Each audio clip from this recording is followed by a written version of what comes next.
J Squad. We gotta find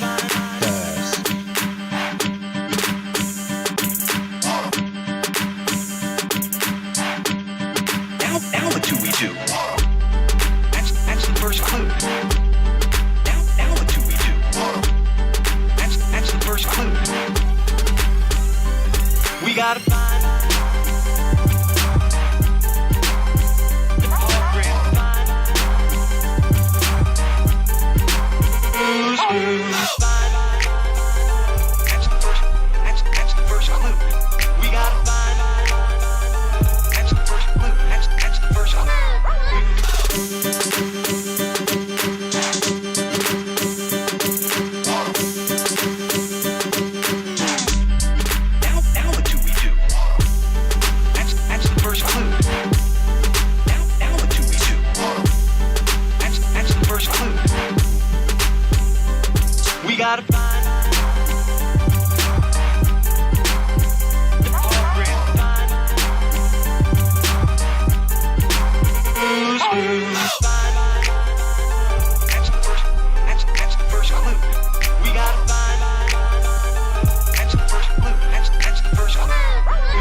Yo, what is going on, everybody? How y'all doing today? Woo, man. I was running a little bit behind. I barely made it in to stream. Little bit of trying to figure out what we're gonna do today. I was listening to Wendy Ho and Truge talk about the Lio stuff. That interests me. And I hear that there may be a document, so I don't have to watch the 3-hour video that's involved with it. And I'm wondering if it's over something. Like, what in particular is it over? The critic, what he's really like, and the sick. What is it? The sick. Welcome, Jeremy. Welcome. Evidence, they get burned. Blah, blah. All right.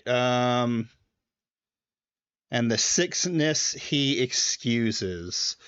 Oh yeah, here it is. Here we go. Oh, it's just a bunch of claims. So it looks like Lio has I had to ban McDizzle from future cookouts. He likes his steaks well done. Hey, better steak than a pork sandwich, am I right? Let's get it. Oh, man. Hold on. I'm still getting a few things up and running here. Mondays have become a close cut it because my daughter gets off of her horses later now. So we end up having to, I get home like 8:30 or so. Gives me a little less time to get stream ready. But that's okay. We're here now. Random claims. Let's see here. Oh, Jesus. A lot about Lio. He isn't good at anything he claims to be. Oh, looks like Lio might just be mad at Ant.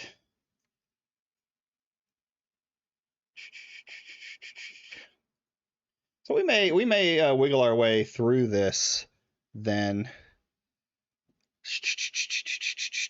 Reminder that Chaotix is still held. Oh, yeah.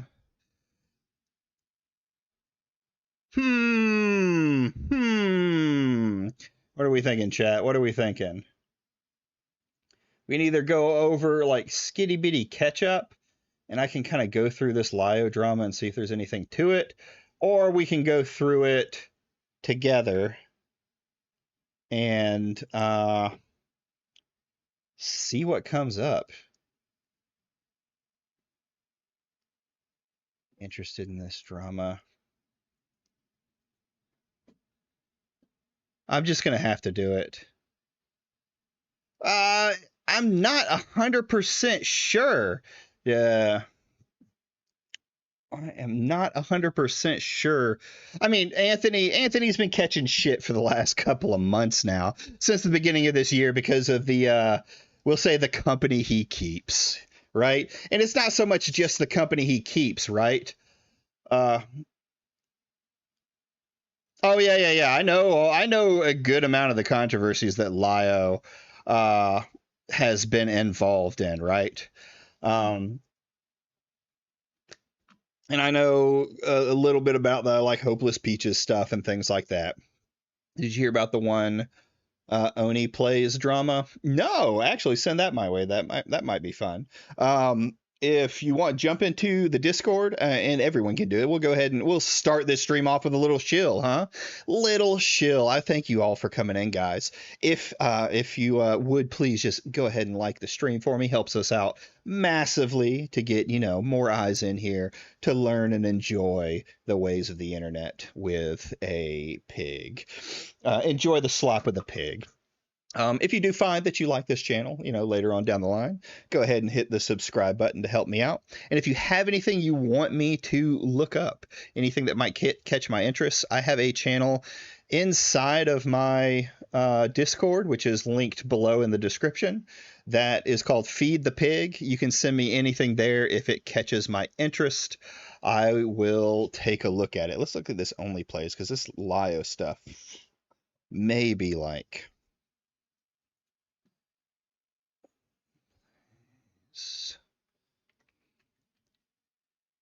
Only Plays. Oh, I know. I've heard of this guy. What's the new drama with this guy? Only Plays. Ant's still not taking the free action he suggested for himself to take back in April. I'm not surprised, yet I continue to be disappointed. Well, it's really easy to just kind of look at the situation like, all right, maybe catch a stray with Noah, right? The starting side of it, and then realize, hey, I may have been a mistake here, just absolutely not questioning any of my friends and the dramas that they get into, but instead he's taken to like trying to defend every single one. Only plays. If you got a video for the only plays one, I remember seeing something, but I don't remember.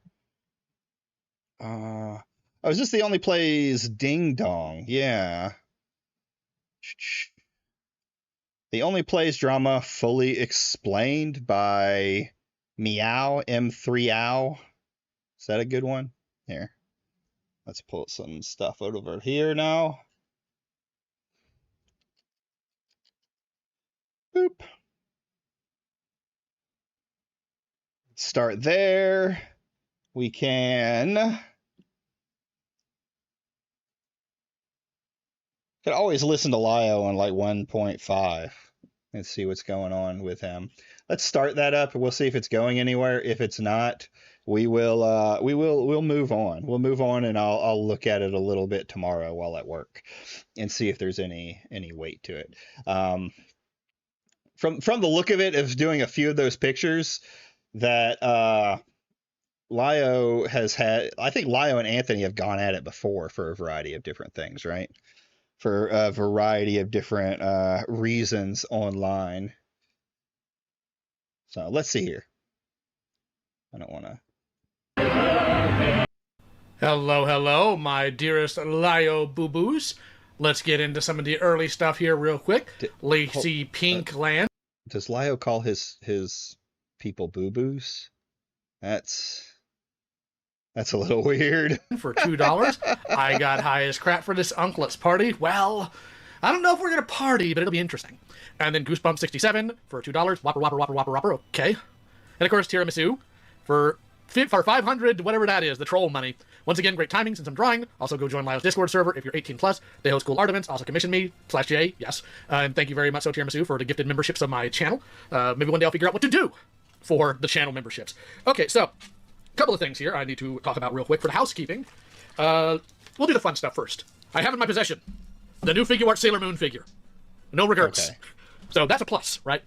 However, on Thursday, I got pulled into a group chat that consisted of Malvia, Hero, Love Like Mari, joined a little later, right? And they were bringing me something they just found out about from Hero. Now, to be very clear, none of this is Hero's fault. I know some of Chaotix's goons, because that's all they are. They're deranged animals. Who is this Chaotix trying to harass, guy? I guess you heard water. So this is the guy here, like Chaotix. Who is this guy? Are going to harass Hero in the straw page, I think it's called? In the straw page, because they held on to this. So, I want to be very clear. We do not have solid, uncontested evidence. This is hearsay. The hearsay is that Clay Plexer, the person that Chaotix has been harassing and framing as a pedophile, but as a rapist for years now, was the Discord assassin. It was a honeypot. Now, okay, we don't have any solid. Don't know. Can't go. There's. This isn't the Noah stuff. Let's get to the Noah stuff. Yada yada yada. Just taking his little stupid ass victory lap. Oh, sorry, I don't know if I can cuss. That's fine. Okay, just making sure. But it's just ridiculous because he didn't even know the full story. He's claiming a lot of things about my friends and I that he has no. So okay. Let's get to Anthony Googly Mooglia. A harem, but we know how we empower one another. The conflict comes from other people entering their life, not knowing their romance, and kind of impeding on their romance in some way. Unintentionally, every character is likable because they their romance. With Gramuglia, we'll get onto that later. I was telling, right?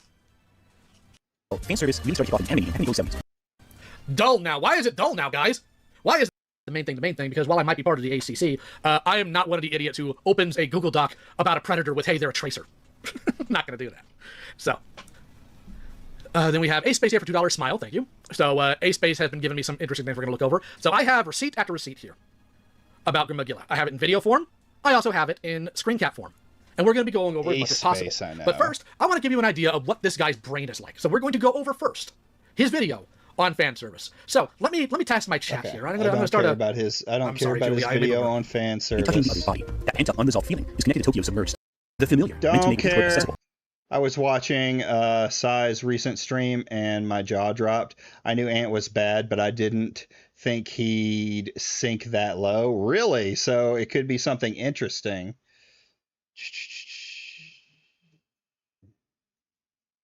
Okay. No, weird little freak, burned. That's how it is. That's how it will be. There should be no exceptions. I don't care if they're the greatest leftist who has ever lived. I don't care if they advocate for literally all the right things. Burned. So here's what I suspect going to do, because this harmful opinions guy, somebody they tried to frame as some far right, whatever, they're probably not going to listen. But I need you guys to. All right, I need you guys to listen to this. Because Skitty Bitty is a leftist who's been doing some really weird things. Really weird things. On, you're assuming the kid's even telling you the truth. Like, I cannot problem. They're do this stream very well. He kind of got walked on it because I guess he's not used to dealing with gish gallopers like this. Even though Anthony will play pretend he didn't know about anything concerning me until all this inconsistent piece of human refuse who tries his best to morally grandstand other people while going to get up in the His video on fan service was pretty bad and was purely subjective, in my opinion. I mean, I could imagine. I really. We got some ones. Well, he constantly likes to talk about how Lily bad, which is fair. Lily is bad. But he doesn't talk about why Lily's bad in the sense So, of do you have Lily did Sai's something video wrong. then? If he's picking up her story or their story, I don't know if that's a guy or a girl or somewhere in between. Then that's what I would like to see. I would like to see this information on Ant, like pure, not through like a streamception. If you want to find something in a video fast, show the whole description, hit show transcripts, and then use the browse page to search for a word. Yeah, but this whole thing's about Anthony, right? It's an entire stream on Sai's channel. Okay. Let's see if we can find her.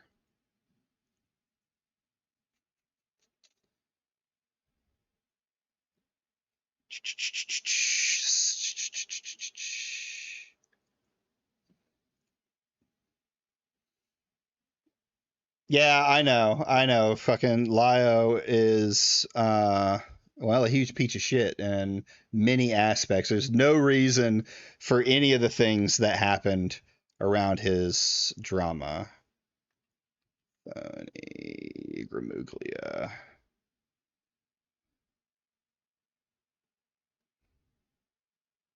There's one 4 months ago.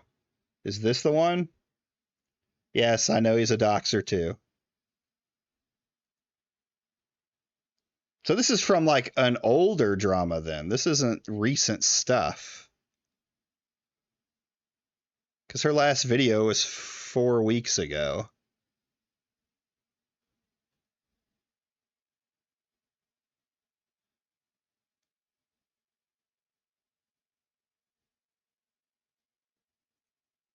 These are all ACC people, aren't they?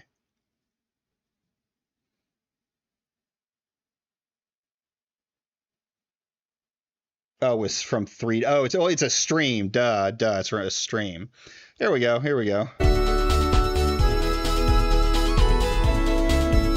The fan service video was last year. Yeah. From a more Lily was. I mean, he reached out to me during some of the Noah stuff because he wanted to try and get in a call with Noah himself. And I mean, I pretty much told him what I knew would happen, that Noah would either not answer him or would just say no, right? But that's about the only interactions I've had with him outside of that's the only interactions I've had with him. You've heard shit, pretty bad shit. I mean, another arts guy going down. Oh, I didn't mean those to play yet. While these stories were exploited. Oh, I didn't mean those to play yet. Okay. Ant. Why this stream? So many of you may know that I was a former collaborator with Anthony Gabagool.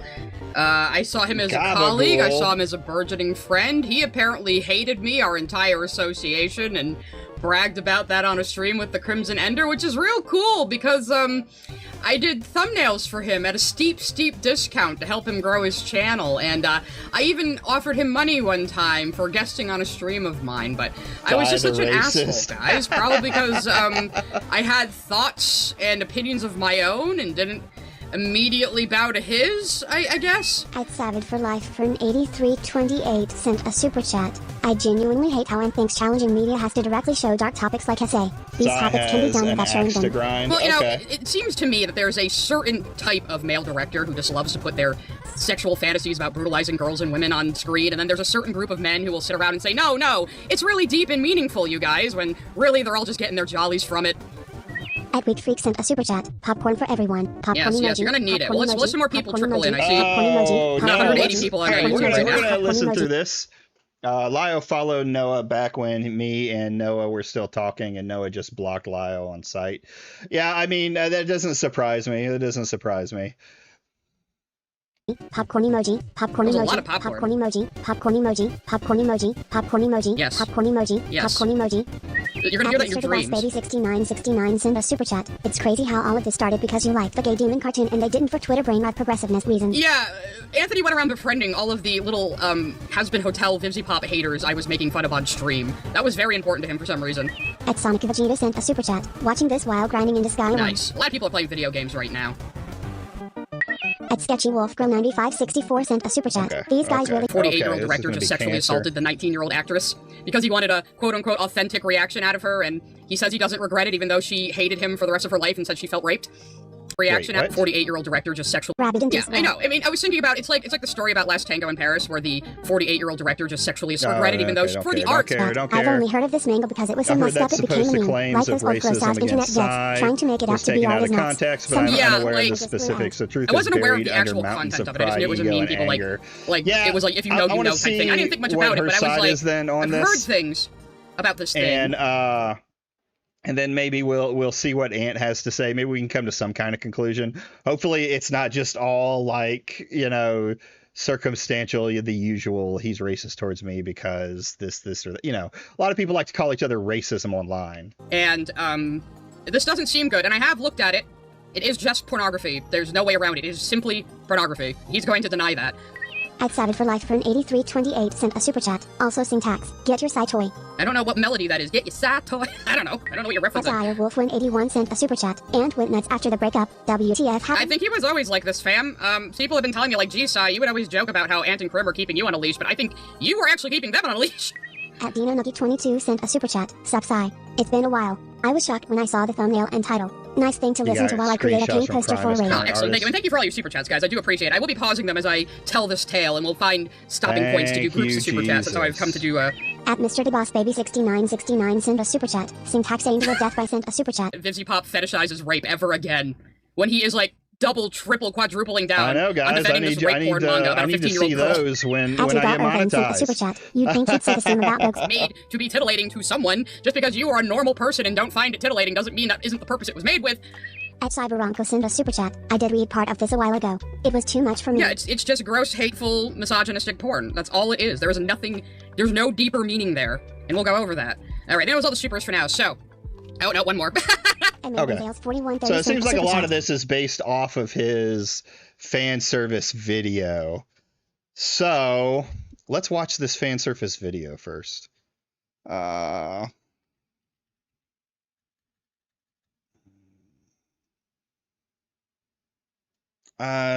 had it in the Discord, I think. Let's watch. All right. Let me change the stream name. Let me change the stream name. What should we call it, guys? What should we call it? It's on the Discord. All right, I'll grab it.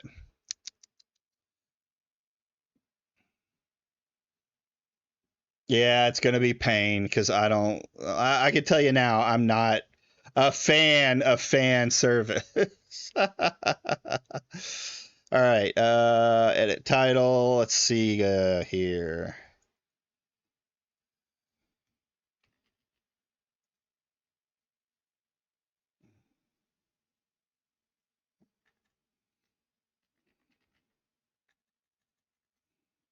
Anthony. How do you spell this fucker's name? Gramuglia. Incest.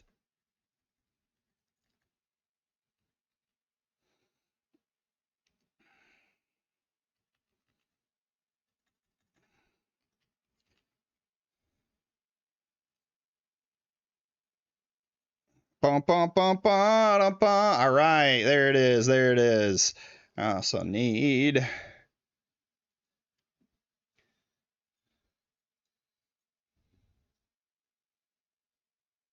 Where is my Discord? Fan base, neoblasting.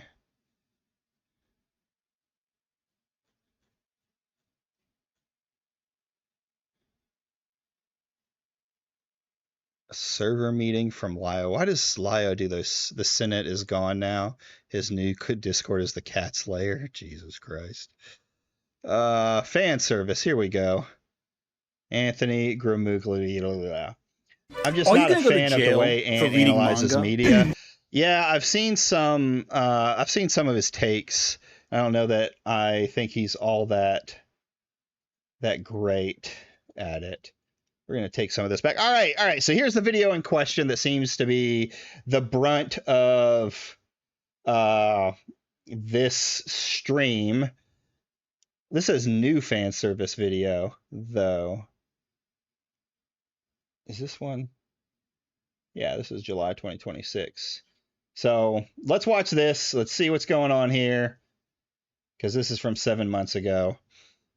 And that'll give us a baseline before we go in with this guy gets more super chance than Ant, which is saying a lot. It's because you got to get your audience to be like uber parasocial. His YouTube critics are lying to you with so bad faith. Yeah, I mean, it kind of falls into that same notion of it. And I've seen, like, listening to Anthony talk on X and Twitter and stuff like that, I see that same ego that Noah had, where they just, like, they think they're somebody so that they can make whatever these statements are and that they're winning. And I'm starting to just wonder if these guys are all just shadow boxing themselves. Shasai is basically Noah. We will see, Jeff. I've watched some of Ant's videos, and a lot of his media videos are just really aimless. Yeah. It doesn't seem like it's very deep criticism or deep analysis. Are you going to go to jail for reading manga? Leave me alone!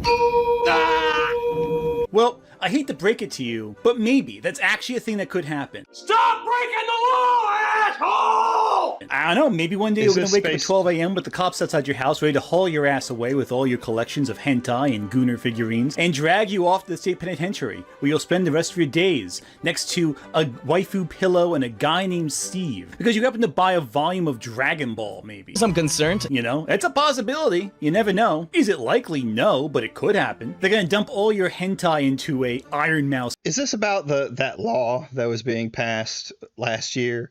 That did it even go through? Or it did go through, but it doesn't have anything to do with anime. That's not like the references of the law in Texas, right? If that's what he's referring to. It was mostly over like images of actual children or images that are created by AI. Like, it wasn't really referencing anime at all. Like, Chibi Reviews was absolutely brain dead wrong on that. What's weird is that Ant has been on Small Podcast responding and admitting his YouTube critics video is bad and poorly made, but then brought it up as one of his best in response to Remnant.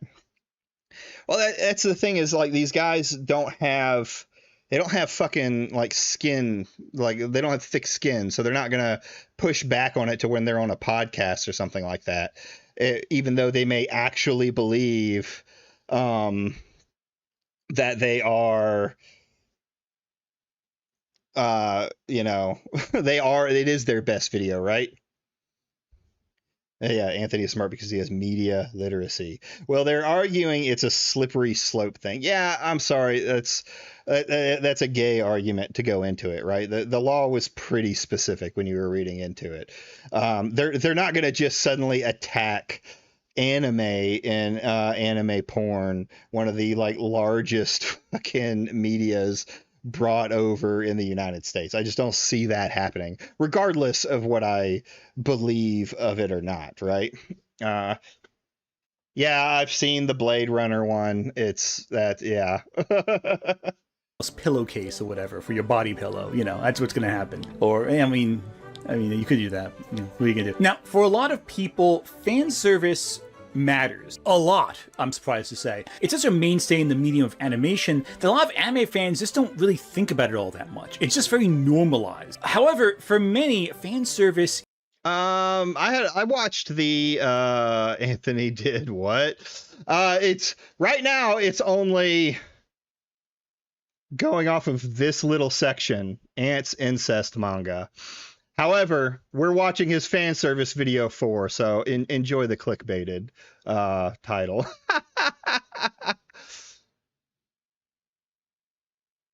Yeah, they can make the argument, sure. I mean, but saying like that's just a slippery slope, because that argument can be made about anything, right? Porn as a whole is generally held under freedom of speech. It has limits. It has limits to what it can be done, but there is a general hold over, you know, the porn industry as a whole as being a freedom of speech protected in the United States. So they would have to like really go after the First Amendment first before they start really trying to take those changes. Because even with the Texas one, right? So say the Texas one did start affecting manga, then what would happen is your free speech lawyers who have, you know, who will defend, you know, anything outside of like that stuff that is actually considered derogatory would come in and fight it all the way up, and it would probably get thrown out, would be my guess, even in the current administration. Harmful is far more apolitical than either side can make about him. Yeah, it's so funny to see Harmful make videos and then see how people react to him. One day he's a libtard, the next day he's an evil ex-Gamergate 2 guy, right-wing nut job, MAGA Trump supporter. And I'm like, he's just violently autistic. Or maybe not violently, we'll say aggressively autistic. Is a war. But war never changes. A war with winners and losers. And unfortunately, very often if you're fighting this war, you're already a loser to begin with, but I digress. Many claim that anime is being censored. Because especially in this day and age, when it comes to anime, manga, light novels, we are seeing... Well, it's like Mahler, right? You can argue Critical Drinker, you can argue some of the other guys in there, which I don't even know all of them, right? Like Rags I know by name, but I don't know any of his real opinions or anything like that. But like Mahler seems to be the more milquetoast or like apolitical of the group, but yet he's always lumped in that way, right? They love to use the slippery slope fallacy, yet will also engage in the same fallacy themselves. Yeah. It's an easy one to fall into because slippery slope, especially, like it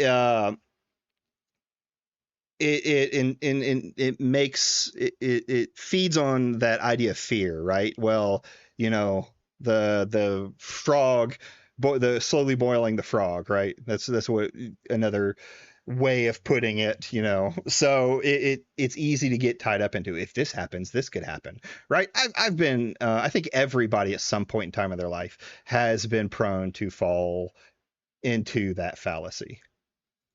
A lot of that rampantly kind of very much of apparent that there are some very much bad actors out there that are defending censorship. And they point to the various cases of manga adaptations changing things to make them less scandalous in some way, while others point to government bodies establishing laws that will restrict and change what you watch. This is like George Orwell's... Kevin, it's not just anti-woke that love Japan so much. Americans on both sides love Japan.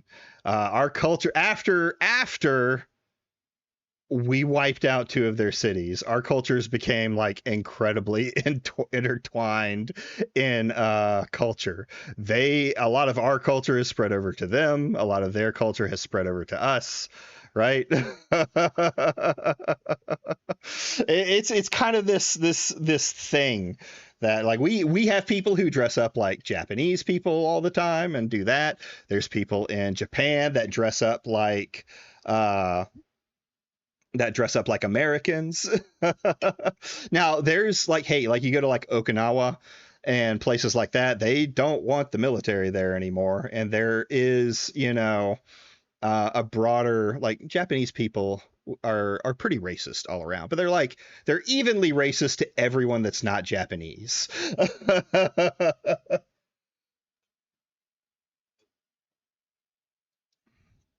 There are Civil War reenactors in Japan.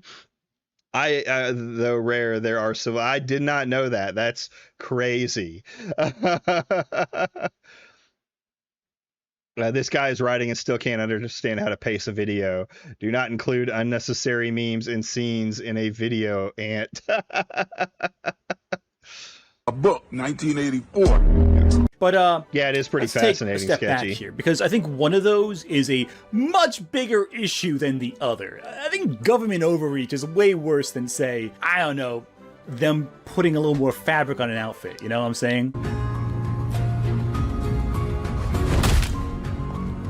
But while many will defend fan service by calling it what the fans want, I have a different argument. I think fan service should be defended not because it's enjoyable to fans, but because it's a form of art that can actually communicate meaning. Yes, this is the take I'm going with. It is art. You see, I kind of live in this weird middle ground of discussion. I feel like there's people who are like, really hate anything that's scandalous and love everything that's scandalous, but they don't really think about what the scandalous material says and does for the work. A lot of people argue there's no value in fan service in media because they think it's superficial, they think it's extra. And you know what? Sometimes it is. But you have to... I would say, like, most of the time it is, right? I don't think there's anything wrong with a little fan service in an anime. I grew up watching animes that had fan service in them.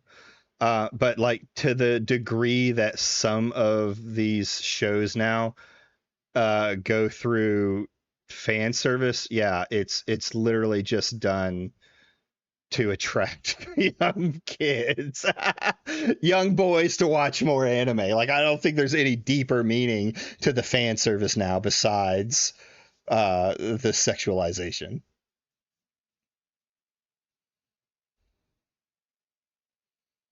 Japan is not like in the animes. Yeah. Acknowledge there is a middle ground here, one that acknowledges the benefits of this. I want to briefly touch upon fan service's origins in history animation. While sex sells has always been a staple in media, I mean, look at the poster for 1 million years BC. That poster right there, they sold 1 million tickets with just Raquel Welch in a bikini. Japan, it's a little different. You can actually trace the exact moment fan service became a mainstay in the medium, and it's the 70s. Like a lot of trends in modern anime, you can thank Go Nagai for modern fans. Go Nagai is most famous for making Mazinger Z and Devilman. If you ever say that again, I'll rip your fucking head off and shit down your neck, okay? But the series Cutie Honey really helped make fan service a mainstay in the medium. Honey Kisaragi is a seemingly normal 16-year-old girl, 16-year-old Catholic schoolgirl from Japan, no big deal. I mean, she's really an android, but she doesn't know that till later, who has the ability to transform into a magical girl. Of course, to transform, she had to transmute all the clothing away. And this meant two things. Sells. A lot of very interesting outfits and a lot of naked honey. This series, which was an action shonen series, by the way, not a slice of life shoujo or what have you, Cutie Honey was an action shonen series aimed for boys. This is unlike a lot of magical girl stories at the time, which were more I Dream of... I mean, he kind of just said it right there. Like, it was aimed for boys. So what did they do? They fucking got the girl as naked as possible, right? Like, as legally possible for it. This is just like, and then suddenly became common because guess what? It sold well, probably.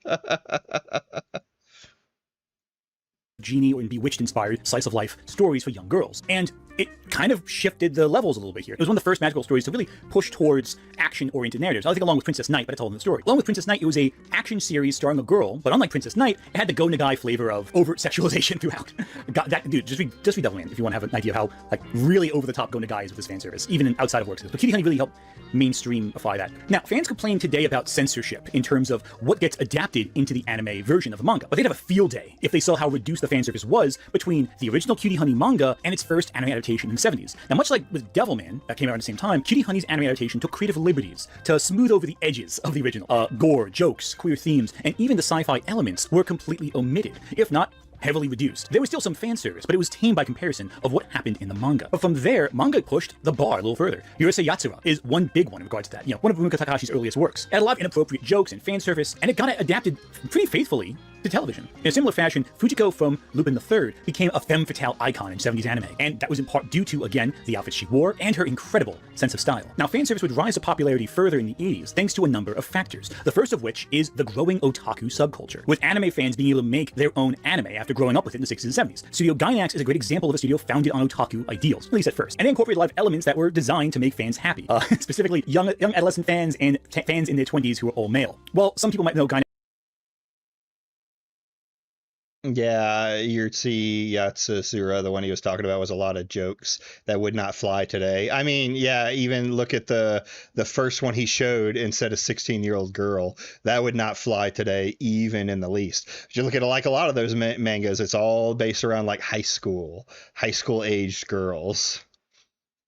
Gainax for their infamous Gainax pose that happens in a lot of their shows. They were first famous for what they called the Gainax bounce, which I think you can figure out what it means. If you watch Daikon 3 or 4, you can see that all over the place. Those shorts helped establish Gainax as an animation studio that could produce higher quality material. And they've only had more chances to prove this over time, and of course had more chances to weave in the little fan service throughout. And there's some big titles that we'll discuss more in detail that do that very thing. But another major factor in all this was the growing video market, where anime could be produced without conforming to television practices and standards, or well, even human decency in some cases. The 80s is one of my favorite era of anime because you got a lot of seriously unhinged stuff coming out that didn't conform to market-tested standards, what have you. People just throwing crap at the wall and seeing what stuck. In some cases, it's stuck like a bad habit. A great example of a show that tried a lot of weird things that went in a different direction later on was Dream Hunter Rem, an OVA series from the 80s, I think 85 specifically. And while Rem became a popular magical series, surprisingly with young teens and girls even, it started as definitely not that at all. In fact, some people have credited Rem with the initial waves of popularity of certain tentacle-themed experiences in anime. It's always surreal seeing a show that became more popular for families starting off in such a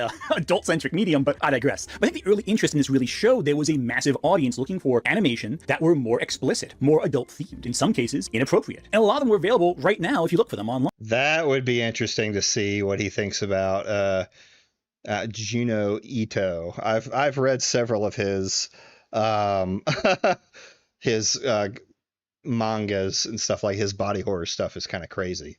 A lot of them just loose on the internet. It's crazy. Some are available on Retro Crush right now for free. Well, being behind the premium version of the free, you get what I'm trying to say. Some like Bubblegum Crisis and Dirty Pair use fan service to draw in an audience. A lot of people know the character designs from Dirty Pair, for example. But if you actually watch the show, you might be surprised to realize it's a really good science fiction series. And likewise, a lot of people remember Bubblegum Crisis for that opening theme in the first episode. The heavy metal thing has a lot of those stylized shots. But if you actually watch Bubblegum Crisis, you get a really good cyberpunk story. So a lot of shows would incorporate fan service and not be totally devoted to it. It would be an extra thing to draw people's attention. But once you're in, there was a lot going on that was really worth watching. There's a reason why these shows are classics this day.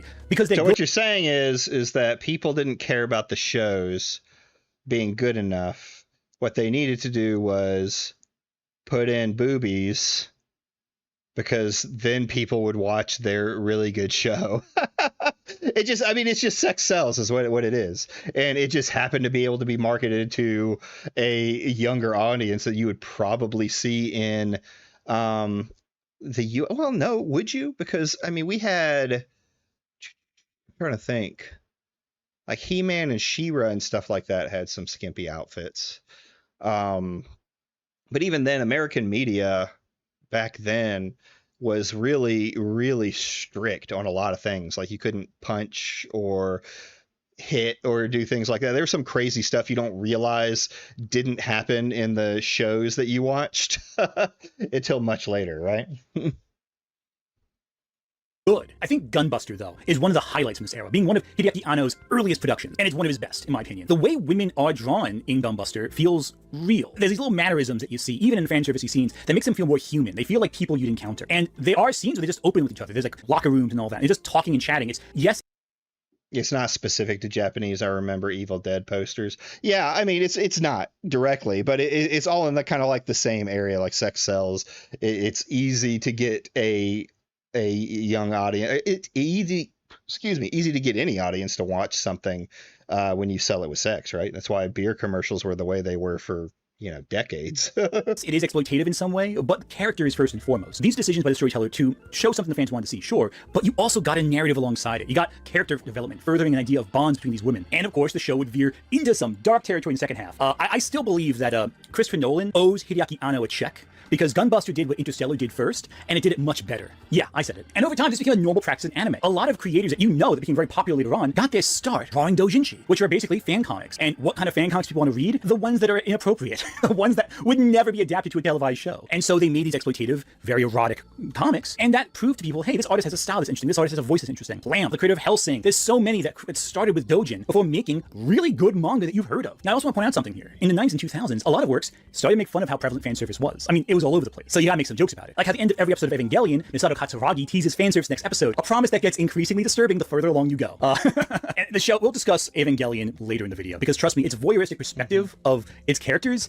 is actually really interesting to discuss and deeply disturbing. Of course, mixed in with all this was some pretty weird stuff. Obviously, a lot of people know about the infamous Legend of the Overfiend, a horror erotic OVA series that helped popularize tentacles, if not in Japan, certainly in the West. Though bizarrely, movies like Possession were already doing stuff like with tentacles in the West already, and movies like Untamed, I kind of see as a live action equivalent to what we got in Legend of the Overfiend. If you really want to see that in live action, the Untamed's got you covered there, man. But again, Overfiend was intense. How Rob Zombie everything anyway, there's the several same. shows that knew to take things to new heights to be memorable. Oh. There used to be different art styles. What?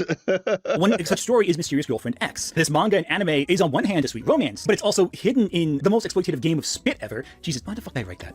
Why did I even write that? Mysterious Girlfriend X is just gross in my opinion, but it does a really great romance. If you like that sort of thing, you can get past, you know, the slimy exterior of it all. And I feel like at times... And here's the thing, like, as I've gotten older, right? As I've gotten older, I'm a little bit more of a prude than I was back in the day. Like, fan service to me just takes me out of most stories, right? There are some that, like, even written books and things like that, it just gets to be too much. Like, I don't need...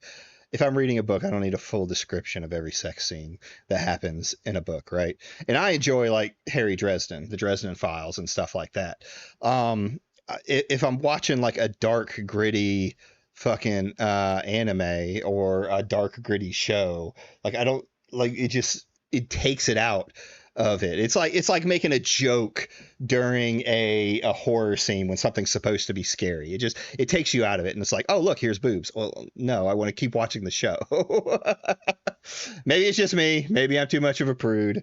The fan service got in the way of the story. A good example of this is Elfen Lied. If you thought the anime was a lot, the manga is way more, and it kind of bounced between deep horror and, like, Love Hina style harem hijinks. It's weird. Got more and more fetishy as it went on, and it's just bizarre and uncomfortable. And there's a reason the anime is remembered for being, you know, kind of pokey and too edgy for me, and the manga is that thing you see in every bookstore that's hidden in plastic wrap. Then something happened. Not just to fan service, but the anime medium in general, and that's moe.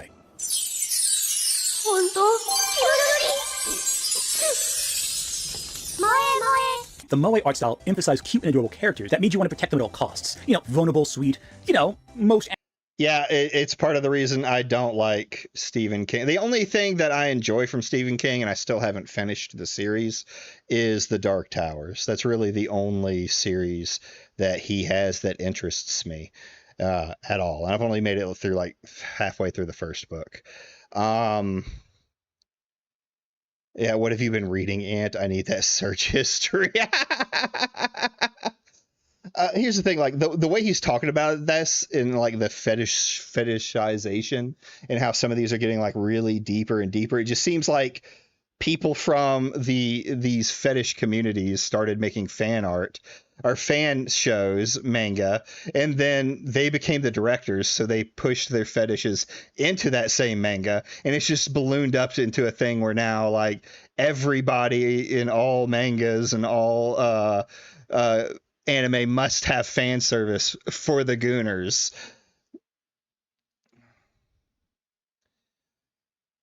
Let's see. I don't read Stephen King's books, but I have seen some of his movies, like The Creep Show, Cat's Eye, and I'm actually working on a review of the Lugilier's Ministries, and Maximum Overdrive is a maximum guilty pleasure. Yeah. Well, I can tell you that, like, if you're a fan of it, don't go read the ending on how the kids handle it at the end. That's all I have to say. anime characters today. But when did Moe start? Well, I really have no idea, and no one really knows either. I tried looking it up, and some pointed to Sailor Saturn from Sailor Moon as one of the first true Moe characters. I saw some people point to Cosette from Les Miserables, oddly enough, because it had a resurgence of popularity in Japan about the same time as the musical, and there's a lot of Cosette-themed anime that exists. This was a thing I kind of knew already, but I didn't realize how many Les Mis anime they are. There's multiple. Mike, that is a good way to put it. Sounds like Dan Schneider with feet. Didn't see it as a kid, but now as an adult, I can't unsee it. Oh. Have you read Pluto anime or manga? No, I haven't watched any real anime in years now, right? My last I tried to get into the Demon Hunter one, and I liked some of the art styles with the swords and things like that, but then it's just the fan service just completely broke it for me. And I was like, okay, and it's also not all that great, really. It's just kind of samey. If I could watch other things, and I feel like I would be more impressed by it, right? Pluto is same author as Monster. Okay. Monster is one that I have been actually interested in.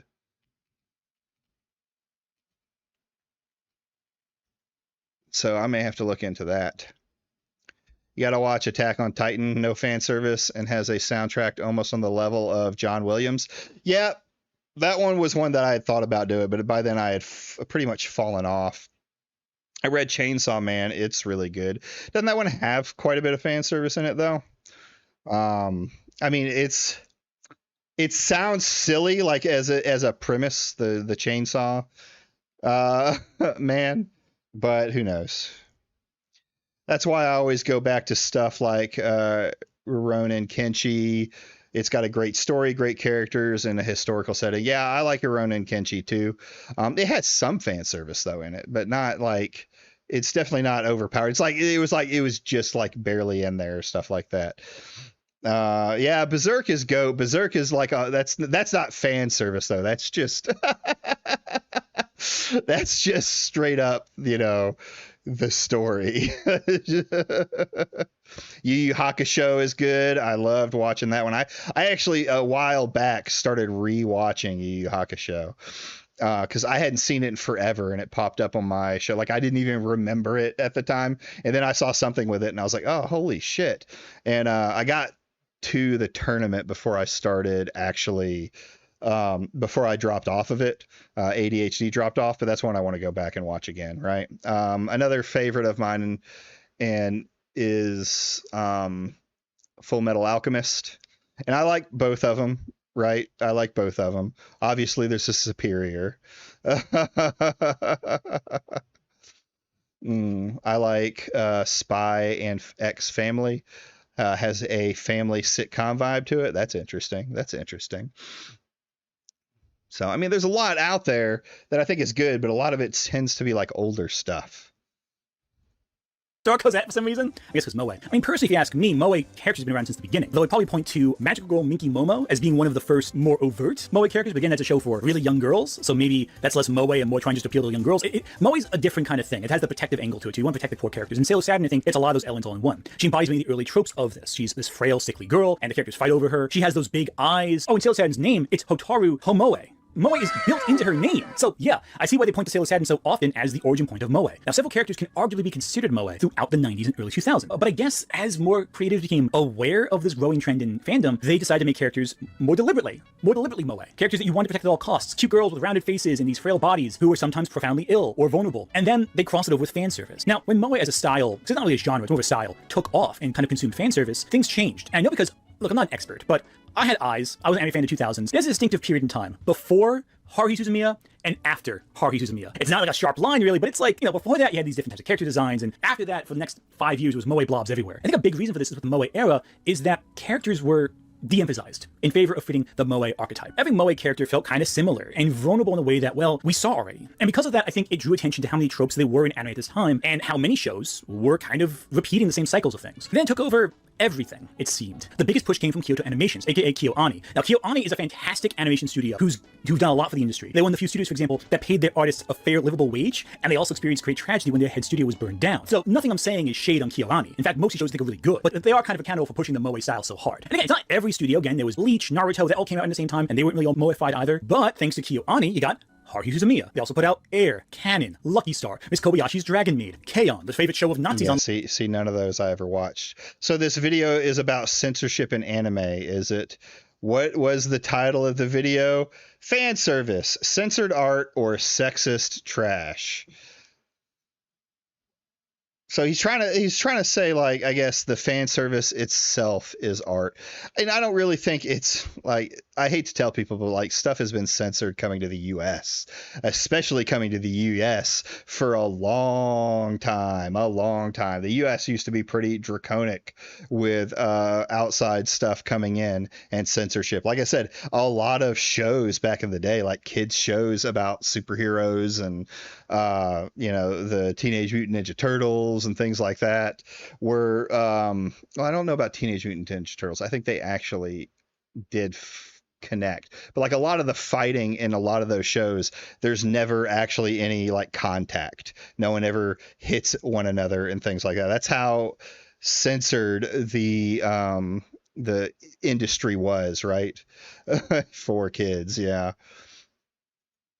Online, apparently. Wow, I actually felt myself die a little inside. And arguably their crowning achievement in the moe landscape, Clannad and Clannad Afterstory. And finally, Everguard would come out later from KyoAni, but Clannad was their real big show that I think really proved how they could make something really moving and not just fun and entertaining. Clannad Afterstory is proof that moe as a style is not inherently bad and can in fact enhance and enrich some of the most deeply, profoundly depressing moments in anime ever. I think the scene in Afterstory involving the daughter in the snow, we're putting clips of it right now. You know what happens in the scene. If you've seen the show and you didn't cry like a baby watching it, you're lying to yourself. Or have it, maybe just, Yeah, Transformers. Well, it's because with Transformers in '86 was the exception. Because it was what? It was just the robots, right? Was there any actual humans fighting each other? I don't remember. It's been a long time. And again, Clannad, where that style works best. It's an art style that keeps deeply connected to the set of characters that are being shown to you. And then they cruelly kill them off in front of your eyes from illness. Again, this is why I think Cosette from Les Miserables is probably the perfect moe character pre-Haruhi Suzumiya, because the goal is to make you hurt in your soul watching her. Yes, you in particular. The problem comes when these characters are being infantilized as well, and made into useless blobs that are then put into fan service situations. See what I'm going at? Now, as you might know, I've watched multiple videos from Mauler and Magic Gaming 13, two creators who make very long, in-depth videos, and I've never felt lost. Just a few minutes of watching Ant's video, I'm already lost. One of the main G.I. Joe was meant to die in the G.I. Joe movie. Meant to die in the G.I. Joe movie. Yeah, it's kind of the the thing how it changes. Well, all he's done right now in this video, and this video is an hour long, so I don't know that we're going to watch like all of this, is he's given us we'll probably go ahead and skip to this censorship part, is like the entire history of fan service, I guess, and losing the plot. Yeah, I mean, I don't think you needed this entire history of it, right? Going into detail, every little thing, and like the moe stuff, the moe era, I don't know how that even connects to, this fan service shit, right? Ant's problem is that he'd rather than forming his ideas into a thesis, Ant takes a basic thesis and just rambles on and on and on and on about vaguely related stuff in hopes to get to the point. To bake an apple pie, you first must create the universe. Well, let me tell you the history of apples. To understand the history of apples, though, we have to go back to the very beginning. Here, let's skip a little bit ahead here.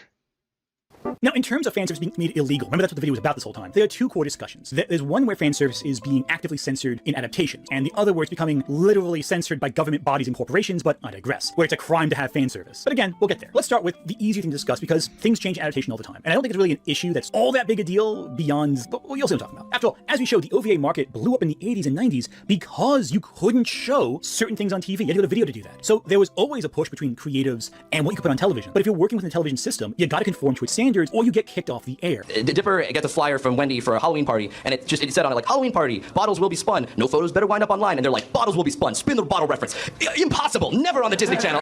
Bugged before, this is the last straw, so I was like, okay, replace bottles will be spun with not S&P approved. I was just basically being a dick at that point, and they were like, our audience won't understand that reference. I'm like, yeah, but is it like against the rules? And they're like, not S&P approved, has been approved by S&P. That's happened too. If your show's being marketed to a certain demographic and shows things that are inappropriate for that demographic, even in Japan, you're gonna get pushback. So that things have to change at the creative level. They're putting a lot of money in this project. They gotta make some cuts here and there. A manga, you can put whatever you want in there, really, as long as it's published by the editor. But if it's on TV and multiple jobs on the line, make sure it makes a profit. Now, it is important to know a lot of people don't understand how Japanese television standards work, how time slots in Japan work, and etc. And I think a great example of a story in the West running out. I mean, honestly, I don't really care what the time standards are for Japan. Because the censorship is more referring to America and countries outside of it, right? Side running wild, despite nothing confirming it being true from the Japanese side of things, was a story that was spread by plagiarist James Summerton. Though he, of course, like all things James Summerton said, did not come up with this himself, he stole it from someone else. Yuri on Ice, one of the most popular animes of 2016, was a sports show with a lot of gay themes. And a lot of fans watching it were questioning, the show barely shows the main lead's kiss. So why was that the case? Well, a lot of people argued, and James Summerton echoed, that the reason Yuri on Ice wasn't more explicit with its relationship was because it was airing on a family television. Okay, if James Summerton, if you know James Summerton plagiarized it, why even fucking bring it up, right? Why even bring up James Summerton? That just seems like, why give the credit to the fucking guy? Yes, get to the point. Gravity Falls censorship is so weird. I can excuse Bill Cipher turning Mr. Northwest eyes and ears around, but I draw the line at a spin the bottle reference. Yeah, I mean, no, that's just censorship in general in the United States, right? And people argue that all the time. Well, there's like you could see blood in this cartoon show, so why can't you see kids playing spin the bottle? And it's the way it is. That's what it gets more like we're Americans, right? We gun each other down in the street. That's not as big a deal as as sex. Time slot. And because of that, Japanese television won't let them show Yuri or Victor hold hands or kiss or whatever, even though they do hold hands and kiss in the show. This is dumb though. Yeah. Do they? They put a black thing over his thing to just hide him smoking? Really? Even now? Because, I mean, we have people smoking. Oh, in the Japanese TV version. Gotcha. Yeah, that makes sense. Because A, there were gay shows on those time slots also, but Yuri on Ice didn't debut on a family time slot. It debuted at 2:30 in the morning. So that doesn't apply. Unless, the 10-year-olds are really getting up at 2:30 to watch an ice skating anime. This doesn't really hold much water. But that said, many shows do get shuffled around due to content. Like you can't explain why there are 4 different girls in your room? A great example of this is Interspecies Reviewers, a show that goes far beyond fan service and straight up into fantasy erotica. Originally aired on Tokyo MX, Sun TV, and KBS Kyoto. However, Tokyo and Sun both removed the show from airwaves the moment it started airing because it was deeply inappropriate for the time slots. Otherwise, to watch the show, you had to either watch it on either a satellite station or an anime-centric cable channel. Thankfully, distribution was picked up by the Gifu Broadcasting System. At the same time slot, Yuri on Ice occupied. Okay, I don't know how the fucking different types of time. I guess yes, it's the timelines or censorship and stuff like that. But I don't know how this has, like, what are you trying to refer to, like the fan service section of it? Interspecies interviews is beyond fan service, bro. It's almost porn. Is it? Interspecies interviewers is beyond fan service, bro. It's almost porn. Several years earlier at 2:30 a.m. Someplace with girls we've never tried before? Yeah, I'm with you. Interspecies Reviewers and Yuri on Ice. Same time slot. There's no reason they couldn't have shown them have more of a relationship. I don't know what to tell you. But still, this explains why some shows do have to change between adaptations. Because if you want a certain time slot, gotta do that. And even if you have a late night time slot, there's still some things you can't show on TV. What can be aired there is different from what could be aired anywhere else. Standards are kind of weird though, of course, as you do. It's also important to note that not all changes between anime and manga are a bad thing, or administered by restriction. Sometimes it's a creative choice. Cardcaptor Sakura, a show aimed at young teens. Famously, the Cardcaptor Sakura anime altered a love story from the original manga between the characters Rika and Tarada. Now, who are Rika and Tarada? Well, Rika is a 12-year-old girl, and Tarada is her teacher, her adult late 20s teacher. You see where they changed this, not just that wasn't the dub, it was, the dub also changed it too, but it was at a fundamental level, it got altered at the animation studio. You see where they changed this? It's kind of a big deal. Now the anime has implications that... Yeah, because Yeah, it sounds like this got creepy as fuck and probably shouldn't have been on TV. Rika has a crush on her teacher. You know, a little one-sided thing. That's okay. But in the manga, it's not a one-sided thing at all. It's a mutual romance. They get engaged in everything, and it's framed as a good thing. Jesus Christ, this manga. But it's not just big things like that. But even smaller fan service gags get changed sometimes. And it's a natural part of the medium. It's always been that way. I'm going to cite an example that YouTuber Mimi Yori does in their video about Pochi the Rock. I'm going to reference that same video later again. As a scene in the anime K-On! Where it's in the manga and the anime both. Mio, it's a school festival, she trips over the wire of her electric guitar and flashes the entire school body. Yeah, in the manga, they show she falls over and they reveal, her underwear. However, in the anime, they cut to a striped bowl of rice. And that's meant to visualize, oh, hey, it's the same pattern as her underwear, and it's meant to show what happened without showing you explicitly what happened. This has been a big part of anime. They do this kind of stuff all the time, visual gags, to communicate more. The SpongeBob episode Just One Bite has a deleted scene of Squidward getting set on fire. I saw it when the episode first aired, but was deleted afterward. Episode aired just after 9/11. I think I have heard of that, but that is just funny. Japanese has TV standards too. Well, like that's my point. But all right, from my side of it, like a lot of these animes that he's showing and things like that, it seems like it's like even beyond fan service. We're going into like creepy territory. A teacher in his, I'm assuming 30s or 40s, dating a 16 or what do you say, 12-year-old girl, young aged girls, constantly flashing and doing things like that. It just seems like the Japanese culture is just a bunch of pedos. And they probably can show. Hell, want to go further back than that? That's not everybody. I want to be fair. That's not everybody. That's a bunch of this creepy stuff that's going on. Yeah. Jan, what's going on? What's going on, Jan? I don't know. We'll see. We'll see if it's true. Remember Dream Hunter Rem, that explicit OVA I mentioned at the start of the video? Remember that? The 80s one? Well, that got re-edited in a censored format when the character became popular with kids. And so, kids want to see the show. You can't, though, because the first episode's erotica. So here's the thing, like we're so far from like fan service as art that we're just talking about like all of the stuff that was ever censored ever in media. Yes, media was censored. Yes, that happens. It's been happening for generations. It's why a lot of these people who cry about a little flap of fabric don't really know what it was like. They don't know what they missed out on from the censorship, especially when it comes to America. Seems like the entertainment industry being a den of creeps is not exclusive to Hollywood. True. So what do? Well, you change it. Yeah, so changes just happen in Japan, and they've happened for years. But because it was less discussed, you just didn't hear about it. It was all the time, but no one really knew about it because it wasn't widely discussed. But with social media and everything being easily shareable online, people started noticing the changes more and more and more that were always going on. And so if, let's say, an anime adaptation made an outfit from the manga less skimpy, maybe a scene where someone is naked, maybe with a bathing suit or, bra instead of nothing, it'd be a big deal. Such was very famously the case with Bocchi the Rock, an anime adaptation made by Cloverworks that takes a 4-panel gag manga and makes it into a pretty good full-fledged comedy. It became a big hit among anime fans and Japanese audiences. But among the changes that a subset of people online got really upset about were all the removed cases of fan service. For example, Bocchi's chest you could like cut a lot of this down, man. You could just cut a lot of this down by like showing instances like, hey, I don't need to know the backstory of each of these animes and stuff like that. Just show a short, brief discussion about how anime was maybe I went a little bit too clickbaity. We're going to be watching we're going to be streamceptioning a stream, and I made mine off of this one particular little piece of it right here where it says Ants Incest Manga. So this is Sai. I don't know if her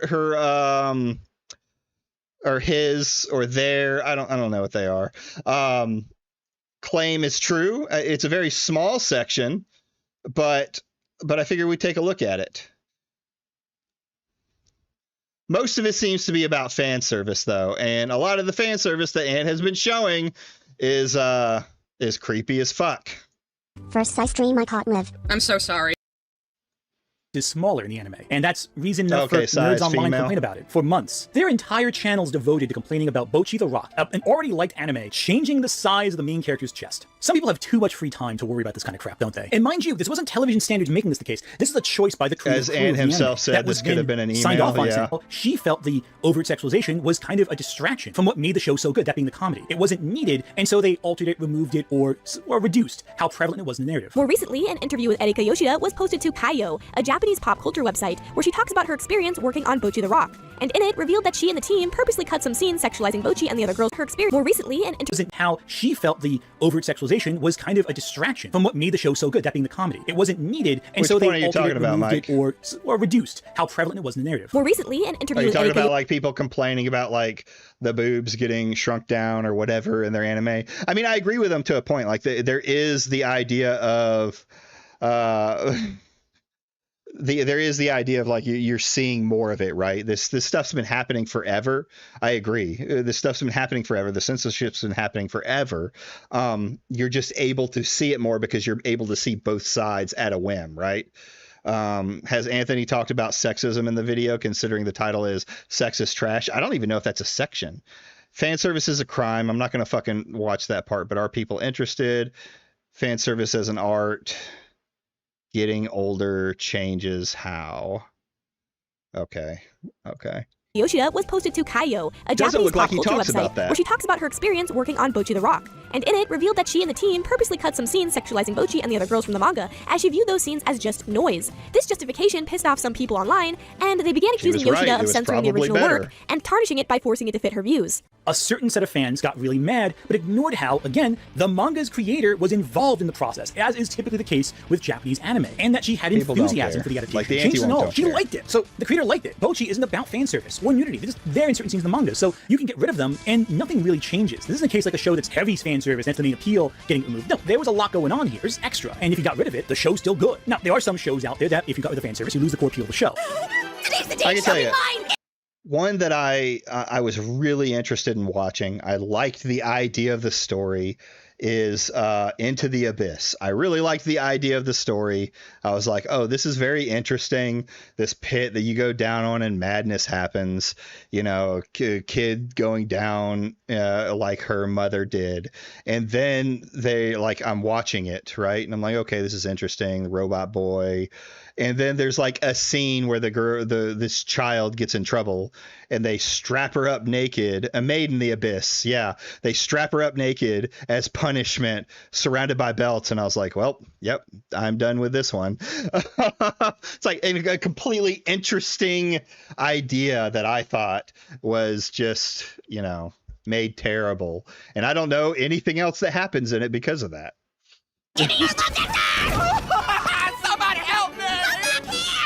This begs the question, you want to make a better story, but there's stuff like Interesting Pieces of Viewers where the content that is shocking is the appeal. It's style as substance. I Style won't, over trust substance. I think the me, major I problem here won't. is that channels like, say, Chibi Reviews, who create short content on responding to every case of censorship and controversy in the anime field, they kept talking about this topic because it was an easy topic to make videos about. Every day there'd be new, oh, look at this panel and it's different.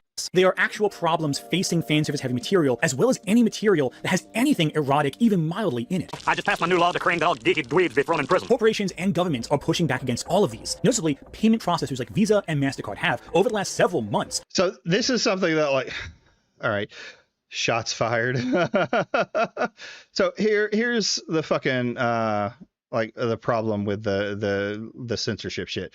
The problem is not that governments are getting involved. It's that corporations that don't have to follow the laws of the country are getting involved. Visa and MasterCard are not a fucking government entity. They are a fucking service, and they believe they're doing it right by their people because of loud majority. I remember this drama.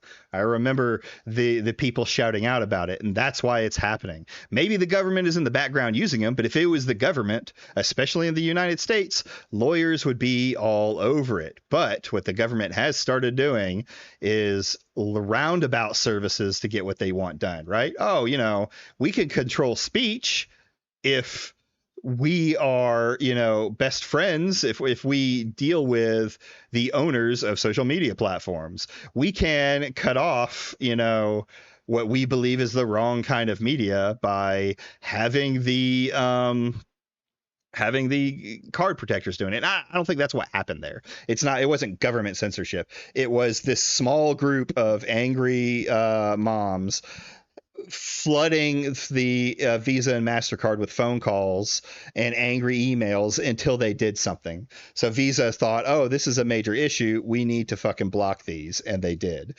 And it's not right. It shouldn't be allowed to be done in one way or the other. Yeah, Australian moms, right? Australian moms should not be fucking affecting United States buyers or buyers in other countries. A card processor should not be allowed to decide what another country can or can't sell or buy, right? That is up to the country itself. But anyway, it's not the same thing as what I think what he's referring to. Again, pushing back on distributions for anything containing erotic material. I think the idea of these big companies, these credit card companies, these processing companies, really kind of dictating what people do, essentially creating their own laws, is a thing for massive concern. Now, this is well known, this part. During December 2025, the Australian organization known as Collective Shout pressed games, both platforms, began criteria. This includes how often those later two get conflated with like erotica. You know, they're not really, I guess, again, but it's weird. I don't know. But the point is, a lot of stuff that was possibly scandalous got taken off the shelves, the digital shelves, so to speak. However, this is not a new development from Visa or MasterCard, because they did that last year too. They denied complete service and payment to Japanese websites that were selling explicit material in order to protect their brand. That being Visa and MasterCard's brand. They wouldn't associate anything with classic. Oh, it's just authors. I don't think this has anything to do with the other one. Let's find out what she has to say about incest. Ant metamorphosis. Trauma. You do realize that just this month I also recommended I Spit on Your Grave in Last House on the Left in a vid. Rama, arguing in the stream. Anyway, so here's what he said. Been sent this a few times. Sigh. The quote is arguing that we need more challenging media that disturbs instead of trivializing violence or fetishizing trauma. You do realize that just this month I also recommended I Spit on Your Grave in Last House on the Left in a vid, right? How does he think that makes him look better? Let's talk about I Spit on Your Grave for a second, shall we? He may brought up again here with, oh, here's Talking Movie Bubbles is in chat. He says, oh, that's an old vid then, like one of my first. I remade it because I didn't like how it turned out. And then he's bragging about promoting I Spit on Your Grave again. I'm glad I never read Metamorphosis from what I've read, yeah. So yeah, I Spit on Your Grave. Let's see what that's like. So here's the 1970s poster. Here's the 2010 remake poster. Something you may notice about this quote-unquote rape and revenge film is that the cover just shows the violated body of a woman in a titillating pose. The attractiveness of her body is the appeal. We don't even see her face. Because who needs to see her face? Why should who the story is apparently about have her face visible? And why don't we just be invited to ogle her body after she's been raped? Very dark and meaningful, everyone. Very dark and meaningful. This is what I'm saying about men just putting their sexual fantasies about brutalizing women on screen. I don't know about, anyone else, but when I watched these movies, I became like, yes, it does show ass in the cover photo, sure. But when you watch that movie, it gets incredibly uncomfortable incredibly quick. It's not exactly like a what is the word for it? Like a rape fantasy movie, right? Screen and other men coming along going, yes, it's so deep, it's so dark and deep. No, it isn't. It's just your fucking spank material that you made a movie out of with a bunch of young actresses. Yeah, it's Spit on the Grave is not meant to be, I think, an enjoyable movie. It's meant to be in a movie that makes you incredibly uncomfortable. Like, I'm sure he'll be out there like it's in the Criterion Collection or something, so obviously it must be meaningful. Now, I had thought that he, bragged about liking movies like this because, I don't know, he wanted to be, a cinema snob type guy and be like, oh, yes, I know all the... Your enjoyment of Metamorphosis is solely dedicated to whether you think it's a fetish comic or not. I suppose that's true from a certain perspective. the old controversial videos. I'm so badass. But, I'm starting to wonder. I'm starting to fucking wonder after all of this. So let's move on. Here he says, it's not like it's even a rare take to say Metamorphosis is a well-told story that has deeply disturbed its readers. The creator has been interviewed to say he drew from his life experience writing the story. It is hentai, but that doesn't mean it can't also be about something. And here's just a collection of dialogue from Metamorphosis that I put under that tweet of his, so you guys can just read that and see if you think that this is a serious work exploring the trauma of a young raped girl, or if this is just fucking porn made for titillation. You want to take special notice of this? I think with a lot of these, I don't know about Metamorphosis. I've never read it.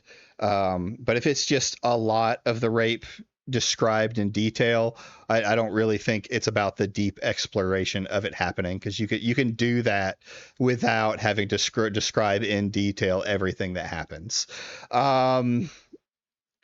Like, I don't remember the first one as much, but the second one, is this a case of left versus left?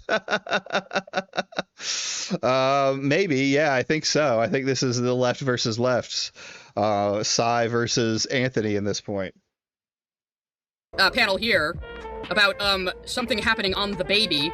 There was literally an inside shot of her body, but shown, as a guy ejaculates. No. Yeah, that's just porn at that point. You're fetishizing it. It's any of these like overly drawn out, have to show everything sources of media. It's a fetish. You're not trying to like say anything meaningful about it. You're trying to either disgust or fetishize the entire situation onto the baby in her womb.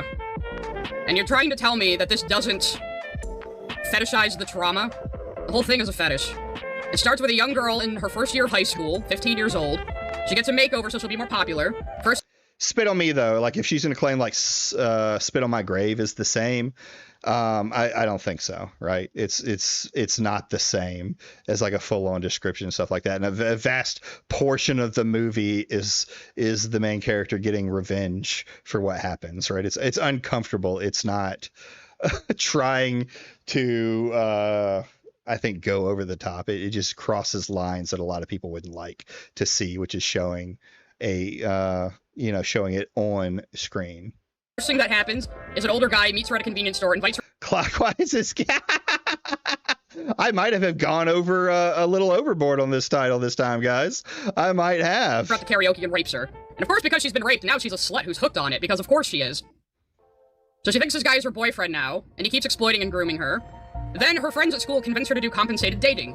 She goes out on a compensated date with an old guy, and then he rapes her. Of course.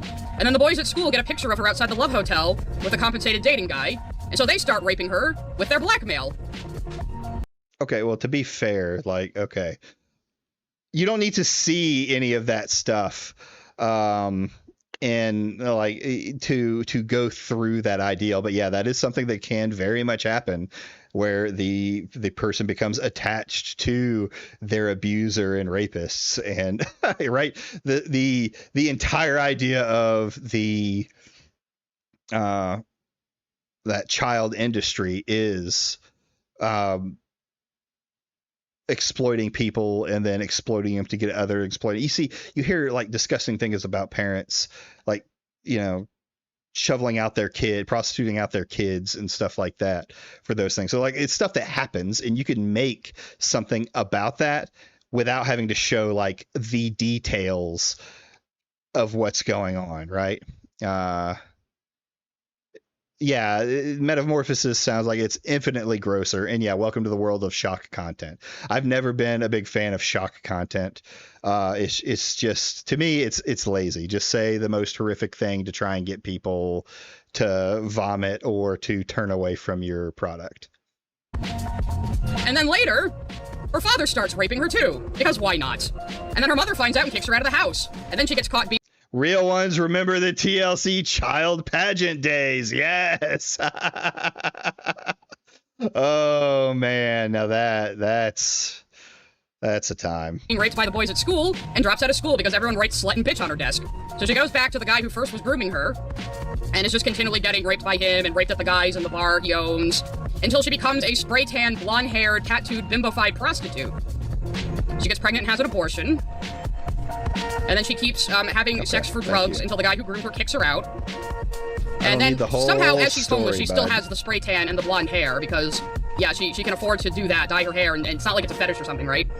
So then, she takes a bunch of drugs and is masturbating, that over-the-top, tongue-out, eyes rolling. It's off on begging and being humiliated. Someone who read it out of morbid... Okay. Read Metamorphosis. It's off on begging and being humiliated. And that's what Anthony Gramuglia says he'd like to see more anime fan service be like. Wait, what? Wait, what? What? Like, it's not even a rare take to say Metamorphosis is a well-told story that has deeply disturbed its readers. And the creator has been interviewed to say he drew from his life experience writing the story. Was he an adult or was he the kid? Like, what are we talking about? It is hentai, but it doesn't mean it can't also be about something. What are you talking about, Ant? What? I completely misdid my title. I'm sorry. I should have said Ant wants rape or fan service to be more like rape porn. And again, there's nothing deep here. It is just pornography. It is drawn to be titillating. Obviously, most normal fucking people are not going to find it titillating, so they have that disconnect to it, which is probably how it became. I'm not going to go look it up and see. Like, I'm just going to believe that because I've got multiple people who have said things. This really, Ant? Like, you need to kind of explain this. A meme to paste post the first panel at people who have seen it. But he says, oh, it doesn't fetishize. Anthony, actually go read a normal deep story, right? Like, your story shouldn't be based off of how many times you jerked off to it. It's the trauma, even though the whole point is seeing this girl be degraded and humiliated and dehumanized and just raped constantly while she's too airheaded to realize she's being taken advantage of, and she likes it anyway because getting raped once on drugs just turns you into a hypersexual slut, of course. And she's called a slut over and over again. And again, you can see the dialogue here. This is not deep. This is just fucking pornography. And I find this... Anthony taking the rape reviews too literally. really hypocritical, given Anthony Gramuglia just went after Alex Myers' bad takes on Obsession. Like, sure, his takes were pretty bad, and Alex Myers can be kind of sexist sometimes. Nowhere near on the level of this. He just helped Skitty Bitty try to paint a guy as a pedophile for having lewd art of Riju from Tears of the Kingdom, who might be 17, but no one seems to be sure. Called that guy a pedophile, but this porn about a 15-year-old... Please just don't be a gooner on Maine. That's all I ask. I will not ever be a gooner on Maine. I'm not listening to this. This is very, very uncomfortable. It is. This is absolutely insane. What is this fucking tweet? When did he post this tweet? But honestly, I don't think Ant meant what he said. He just poorly calmed it. Maybe that's the truth. I could believe that. I would like to see what he says now about it. 15-year-old girl being constantly raped and enjoying it is nothing to raise a brow at, huh, Anthony? We'll take a look at the Oni later. This is hit that itch. Like, the hypocrisy. But of course, this is all him reacting to the very idea that I'm doing this stream. This all happened yesterday. What else do I have here? So, actually, here's from the man himself who wrote the manga. Anthony says, oh, he drew on his own life experiences and it was supposed He posted it sometime after Sai announced he would make her stream. Okay, like his response. All right. If anyone has that, like Jeff, if you can find it, because it's probably on Blue Sky, and I need to get on Blue Sky, I want to take a look at what his response is. Ant stands by much of his position. I believe he doubles down. Sai brings it up in a bit. Okay. It's supposed to just be like really deep and disturbing. So here he says it's a preachy story, probably because people tell her tanning her skin and getting tattoos makes her look trashy. You know, she gets off on begging and being humiliated. And here he says, I wanted Metamorphosis to be about seeing the charm of a girl who is going through genuine misfortune. It's charming, guys. It's charming to see a 15-year-old get raped repeatedly. Also, do you think it's a little bit weird that the author was like, he wrote a story about a 15-year-old girl, and he says he pulled it from his life experience? So, the Trash Taste guys interviewed the guy who drew the thing, which is just great to see four men sitting around chuckling about how one of them just drew rape porn of a 15-year-old girl. But here's what he has to say about the purpose of this comic. Like when it was in the magazines, it was because the editors didn't want to put it up front because it's kind of like shady. Yeah. So it was always at the back. Oh, kind of shady. Damn. Trying to push it under the rug. Yeah. So it's kind of low key for a while until like people I think online just picked it up and started memeing on it. Yeah, because I remember when I interviewed you like 3 or 4 years ago, I asked like if you. Hard drive checks, all of these motherfuckers. So like, well, there you go. I wasn't going to show any, but you can see one of the faces she's making during the rape scenes right in the thumbnail. So I don't know how you can say this isn't just pornography made to be titillating. Memes. And you were like, oh yeah, I'm very up to date on the memes. Because it's just like, I don't know. Like, Why are they laughing? Sometimes it is valid, Red Stain. This is rape culture. You're seeing it right in front of you. Lots of people laugh at that term, about the very idea that rape culture could be a thing. You're looking at it. Do you think like the memes like kind of, I don't know, take away from like the message that you were like trying to portray in Metamorphosis, or do you think just kind of just like no? I don't know about rape culture. It shows that these dudes have like rape fetishes, but are they gonna go out and rape somebody? I don't know. There's a lot of people that enjoy on both sides of that avenue. Red flags, Woody. Red flags everywhere. No, I enjoy the memes. It's whatever. The meme's fine. I mean, I don't think about putting out a message when I make a story. Right. You know, just like you want to talk about it. But yeah, I mean, like, I just wanted to make it. That dude looks like a fucking creep. Entertaining, first and foremost. Yeah. I don't think about putting out a message when I draw porn. I just wanted to make it entertaining. You were meant to be entertained by Metamorphosis. Not challenged, not upset, not disturbed. You're meant to be entertained by it. I think I'll turn poor Shabuzi off for this section. I don't want to besmirch. Damn it, now Anthony's is asking for my password. No! Don't ruin my music. Okay, Megalovania's fine. But I think a lot of I find entertained. Or something. Well, podcast is entertaining. Yeah. Oh god, these guys had Hassan on the show and threw under the bus when the fans were mad. Oh. But I think though, like, you know, regardless, I think like a lot of people read Metamorphosis and was like, there's some hidden message here. There's like some kind of like deeper meaning like to this like story, because it's just so different to the standard doujins. Upsetting and disgusting can still be a form of entertainment. I agree. However, I think there becomes a problem when you've got a rape fetish. When you're posting that fan service should be like just like your rape fetish video of a 16-year-old girl. There are limits to what we would consider derogatory and shouldn't be done. And I'm sorry, a minor getting raped in a manga would be one of them for me. You would read, right? Like, yeah. You know, Except it isn't really, because there's plenty of rape manga out there to be, again, porn and titillating, but this is a particularly bad one because it is kind of, I'm gonna say it's realistic because she just gets raped nonstop by like everybody she meets, but like, there are people in these kind of grooming, trafficking situations, and he's just fetishizing it. Normal doujin's just like, boy meets girl, boy fucks girl. Yeah, that's kind of it, you know? I mean, I would say, like, out of every, you know, era doujin I've seen or era manga, like, I was probably, like, the most invested in any, like, story as I was in... I wasn't as invested in any other story as I was in Metamorphosis in terms of just seeing the characters develop in the development that you gave them and just... Characters develop, she just turns into a spray-tan bimbo, and that is the appeal. Oh, God. You know, a lot of things outside of just... the hentai how much he's clearing his throat saying that. I was probably invested in the characters and the ending, and that also made me even more invested in the arrow scenes as well. I thought that was like fantastic, you know. I don't know how much of it was planned on your ends, but it was absolutely incredible. Well, as long as there's like a seed of a story in there, I think people pick up on it. Yeah. Because like, you know, a lot of hentai, I think, especially since maybe early 2000s, they've been streamlining it to make it more like I don't know, fappable. Yeah. You know. Okay, I think I've seen enough of that, but he says, so from the author's mouth, there was no message to Metamorphosis, and he just wants it to be entertaining. You were meant to be entertained by seeing a 15-year-old girl repeatedly raped by every group of men she meets. Defend this. So that's cool. That's real cool, Anthony. This is probably Chibi Review's favorite book. Super cool. So, here's what some of his fans and him are saying about it. So Lord Pyro says, no, yeah, as someone who read it out of morbid curiosity, it's actually really good in a fucked up sort of way. It's kind of sad, but it's kind of known as the fucked up porn comic, when it's more a brutally tragic and unflinching story of abuse. It's porn. You're supposed to get off on the abuse. If anything, I think it works as a method of flashbanging people just looking for fat material by putting a mirror up to them and going, hey freak, this is the kind of shit you're rooting for. So this guy thinks the author spent 3 years making hardcore rape porn of a 15-year-old girl to pwn the gooners. And again, we just watched the author himself say there is no message, and he wanted it to be entertaining first and foremost. And Anthony says, exactly, it's a deeply disturbing story about how we as people push vulnerable individuals deeper into poverty, addiction. Well, I agree. It's entertainment media, right? Because that's his area.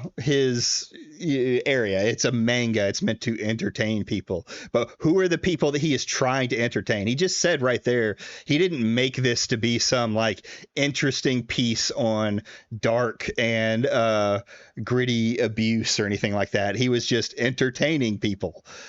And cruelty. That story does not work if you don't feel for the character at every soul-crushing step. She is just a sex object in the story. Like, seriously. There is nothing deeper here, you're just a fucking gooner. And you get off on the brutalization of women. So here Mr. Norb says, Metamorphosis, I would argue, is actually fetishizing trauma. And Anthony says, I disagree. So you can decide for yourself, but I would say it is fetishizing the trauma. Like, that is the entire point of the porn, is how much this girl is dehumanized. Right, Kimoji, but it is, by its very nature, pedophile shock value, right?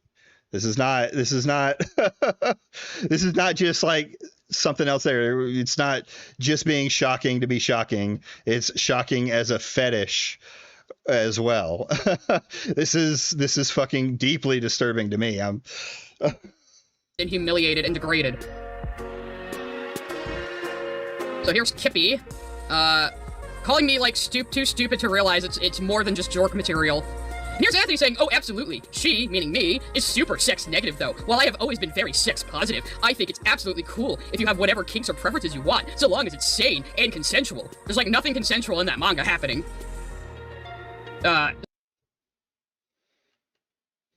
Let's go back here real quick, because I didn't really... You're going to see these get really big for a second. Seriously, I can't take her seriously with the fucking voice she's trying to do. Yeah, that's fine. You might not be able to take her serious, but what's happening on it is a serious subject. Let's see here. We've got things on here like, Dad continued to rape his own daughter. Huh. Did you blank just for begging? I'm gonna get knocked up. Two dirty old men's at the same time. This isn't even like shocking. Yeah, I get it. This isn't even like shock humor. This is just flat out a fetish porn, right? You're not shocking anybody with this. You're blatantly sexualizing it. Oh, but Made in Abyss is like pedo gooner shit. Sorry. I mean, as an anime fan, sometimes you just have to go, God damn it, Japan. I mean, let's be real, there's pedophilia problems everywhere, all over the world, but no developed country has, like, the casual pedophilia that Japan has in its entertainment. So yes, I'm sex negative. I'm sex negative for criticizing underage rape porn comic. I hate the term sex negative. I think it's used... Yeah, it's just used to be prude. It's great that you're using the word sex negative to shame a woman who has valid concerns about you praising an underage rape porn manga as being what you want to see in fan service. But then him and his friends, we're getting a little confused. Polaris here says, doesn't Sai also have streams where she complains about Puritines getting on her case for drawing Tadak at SFW? Pick a lane, please. And he goes, yep. So she has suddenly become sex negative, or is okay when she's commissioned to be horny? Okay, I don't care about him reading all of yours. You're making most normal people disgusted. I mean, this is fucking... The phrase sex sells dates back to the early days of cinema. 1 million years... His video, like, I don't know what she's going to say about his video. I honestly don't really give a fuck. Sex negative. I don't know. The sex negative shit is fucking gay. I don't like the idea of sex positive, sex negative. People have different views on what's acceptable to be out in a more public sphere. So, yeah. But this like piece of media is literally just... and I know I'm about to get all like Jeff is about to fucking lose it in chat. This is just fucking drawing CSAM, right? It's just drawing CSAM for fetishizing everyone else. The problem is I don't want to go read it. I don't want to fucking view that shit. These people just create new words and assign any meaning. Yeah, they'll do anything like that. Well, that's the thing. It's two left people trying to talk bad about each other. And you know, they're all supposed to be sex positive and all of this other stuff because they're lefties. But whether you like this chick or not, SAR, I would do a live reaction. I'm sure that would be some content. You know what? The day that I decide that I'm done having a YouTube channel, that's what we'll do. We'll do a live react to Metamorphosis. Oh, Jesus fucking Christ, dude. Where's the fucking Discord? I want to see what Anthony says about this. I meant without showing it on stream. Oh, there is no positive here. It's a story about raping a child. Yeah, there's no positive. You're not telling a bigger message. You're doing shock humor, sure, but it's fucking CP shock porn. That's what it is, which makes it even worse than any of the other ones. Like Spit on the Grave has nothing compared to that. Trust me, you don't want to see Metamorphosis. Thank you. I'm going to take your word for it. Like, why would he think that this is some kind of good piece of media?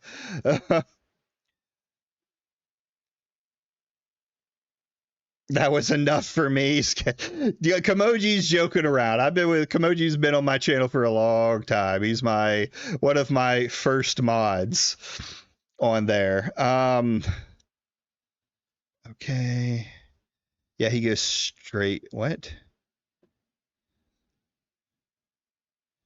Yeah, Jeff made I just don't understand why you'd interact with it on your account that's tied to your main brand, right? Yeah. And it's like this falls under Jeff in here is talking about the cuties insult. So I'd like to see what he's saying here. Media like this is a cutie situation. Like, this media is not something that anyone should fucking consume, in my opinion. It should be on a list.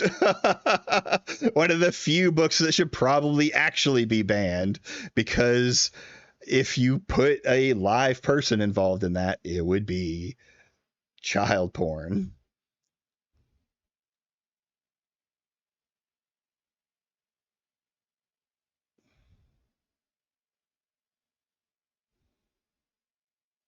Hold on, does he talk about it on his own stream?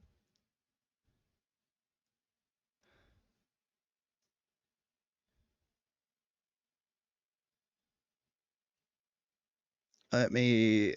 Evangelion had to argue with him and got blocked on Twitter for pointing out that he didn't...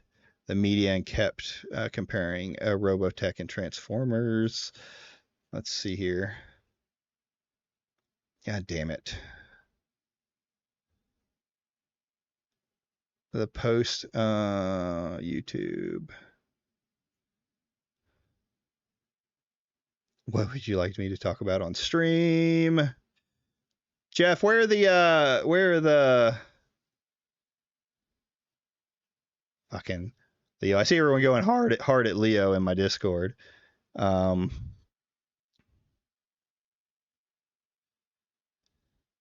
Ace Space talks about it too. That's funny. Author, unfortunately, and I don't want to search any further because I'm scared. Yeah. I kind of want to see if the chatter has something. Oh, Ace Space is doing it right now. Okay. We won't fucking snipe them. Hempleton and then just joined.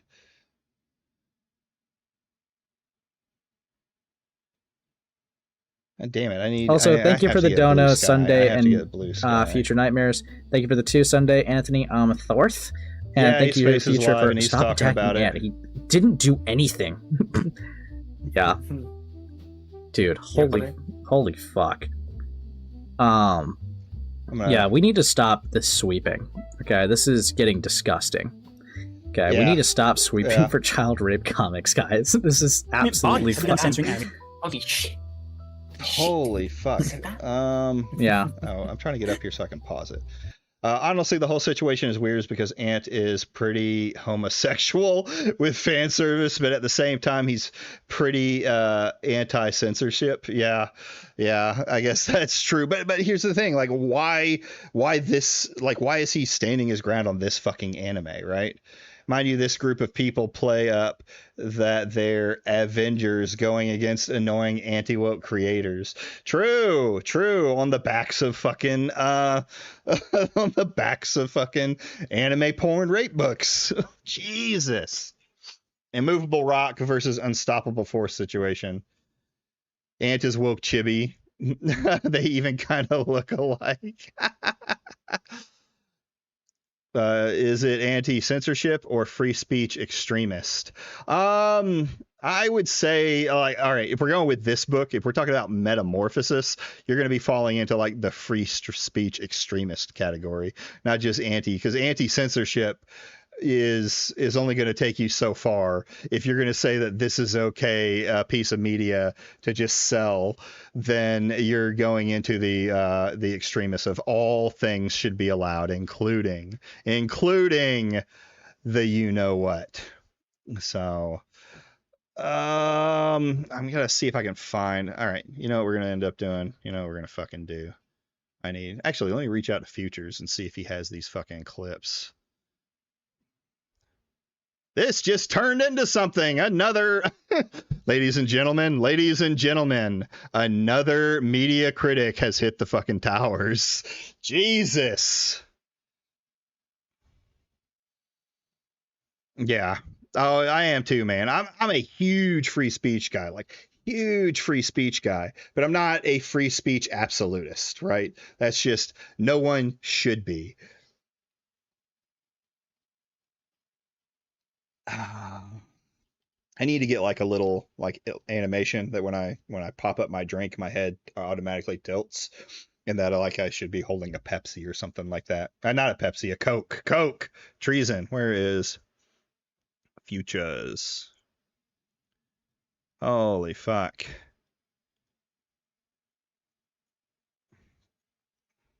Hey! K-Huck, welcome, welcome.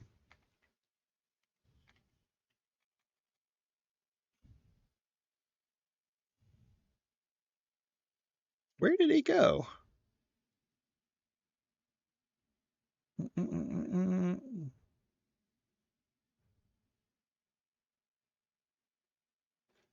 I'm missing some people in my... Hey, Raid, welcome, welcome, everyone. We are going over Anthony's defense of Metamorphosis and how all fan service should be like this video.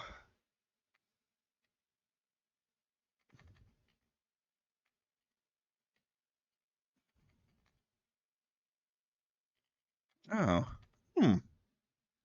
all, there we go. All.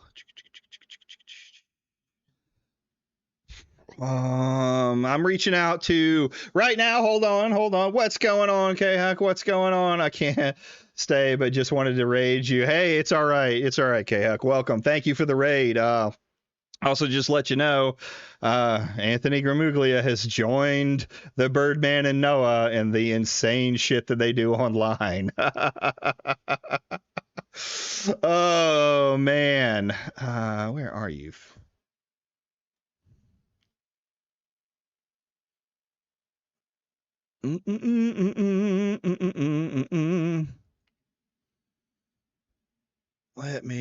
Let's try it this way. Let's try it this way.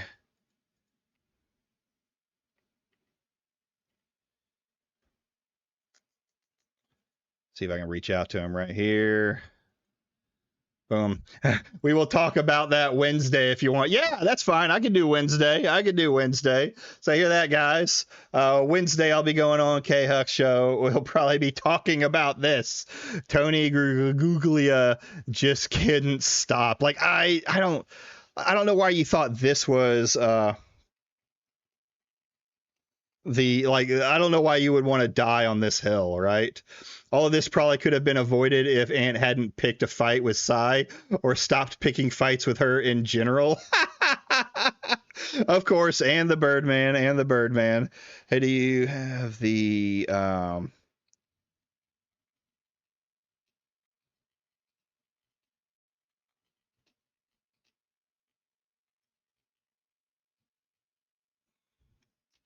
boom. There we go. I was just going to play some Sonic CD and get some sleep. I mean, you might want to do that because this gets a little crazy. I just looked at his Blue Sky and he said, if that group reacts this negatively to my take on Metamorphosis, I can't wait until they see my thoughts on Martyrs. Those two things are not alike. Yeah, those two things are not alike. I know what Martyrs is. Martyrs is, while a deeply disturbing movie, it is not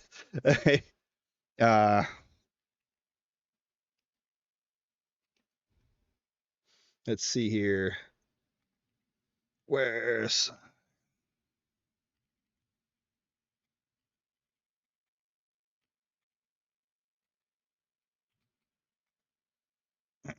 Hold on, I got Futures answering me back here. Ant, bird, otter, are we building an animal themed gang? It's more like a trophy, like a series of trophies along the wall that that as we hang heads up as we do. You can go to A Space Live and ask him for them. All right, I was already kind of viewing them. Yeah. Sure, pal. Oh, thank you for the 5 Lost in the Woods. We have an incredibly dark manga story with similar themes that isn't hentai. It's called of like, you know, will they, won't they, with like a romantic context behind it, right? And now he brings that into the level of like, you know, uncomfortability, you know, like rape. It's even better. It's like, enough of this vanilla stuff. We're gonna go into something more deeper, child rape. It's like, okay, bro. Yeah. True. I need someone to edit the video that fucking like that one fucking it's the text that just says child porn on it. Yeah, fuck, dude. Dude, that's fucking 30-year-old did a whole video about how fan service isn't risky enough in media that primarily revolves around kids. Even citing an infamous destruction porn comic involving a middle schooler as what he would prefer to see more of, as the clip shows. Did Anthony respond to this with a contrite heart? Nope. First he tries to respond with a Orion two-quote Dad fallacy. doesn't have an animal in his name, so I think he's safe. And tries to flex what It's he's just my whole it's just my whole persona, right? My whole PFP. So nothing else. Nothing else. But he's excused. Secondly, the money thing is the dumbest angle to attack me on. If Anthony means his community has given 7K, that's actually pretty pathetic, as he sits around 145,000 subs. I like how he responds to people who agree with him, but ignores people who push back on him. Yeah, that's kind of fucking insane. If he means he did it directly, I beat him on that too, as the money I've given to other people in good faith still gets mocked to this day. Lio, every time I remember. Lio is his own fucking beast. I'm not gonna stream snipe in here, but if he gets me, if he reaches out to me, he'll reach out to me. Let's see here. Jesus fucking Christ. This is insane. I can't believe Lio finally got a W. It's been 84 years. Oh, let's see if we can find that clip that they were watching. That little shorty short. Why would you okay. If we're gonna be like as good faith as I guess you can possibly be towards this, like the optics on this would just never look good in any way, shape, or form. Hey, look at that. Here it is. All right. We'll pull this up now that we've stolen it from Ace. Hopefully Ace will get back to me and I'll see if I can get the screenshots of him defending himself. Hey, Clockwise, if you want, if you could screenshot him too and maybe post them in Feed the Pig, I could go over them that way. I just saw a Blue Sky post of his saying he hates drama and doesn't value it. My blood is boiling. Bud, everyone says that when they get hit by the drama. When they get called into it, then suddenly, I never really liked drama. I don't like drama. I like just doing my media criticism. Wild Chris the Narc appearance? What? I don't know if you're all aware or not, but I'm actually a pretty big fan of Halo. This was the first Xbox game I ever played, and I've loved it ever since. I know the remake of the original is currently out, called Cam... Okay, that's not at all what I clicked.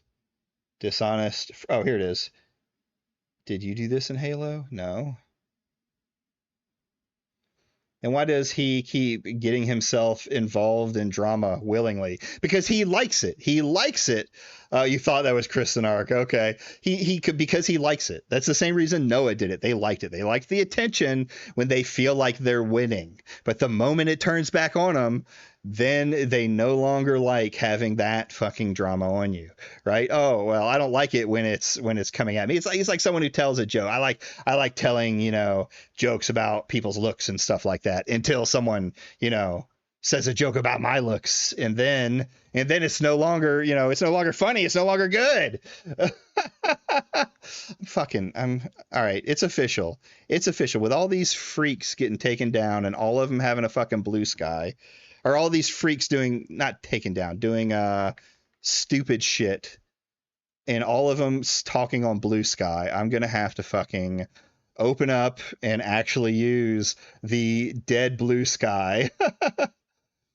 They keep digging up Halo after its death. I let that thing die, right? The moment Remnant responded to Ant acted like he was above drama, even though he started the drama by responding to Remnant. Yeah, exactly. Hold on.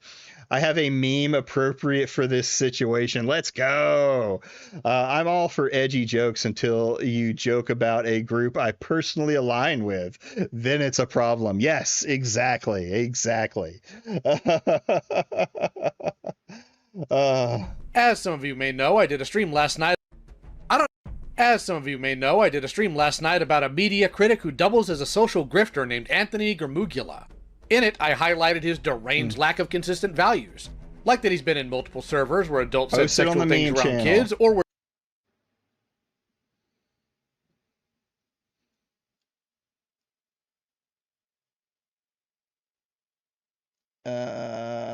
okay, I don't care about the racist thing. Let's see here. Let's go.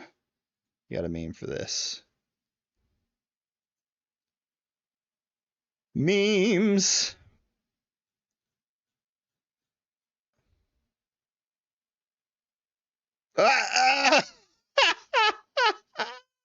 God, yes. It's so fun. Oh. School bully, not so tough since being. Oh, Jesus. Oh, my goodness. All right, let's keep going on this.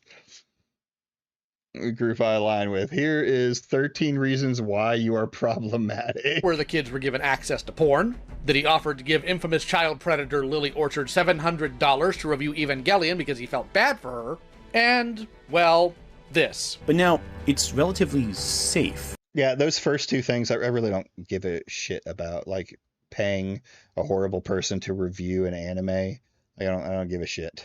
It's not shocking. It's not controversial. You rarely see anything too extreme or mature, unless it's hentai. And I don't feel like making a video essay about Metamorphosis today.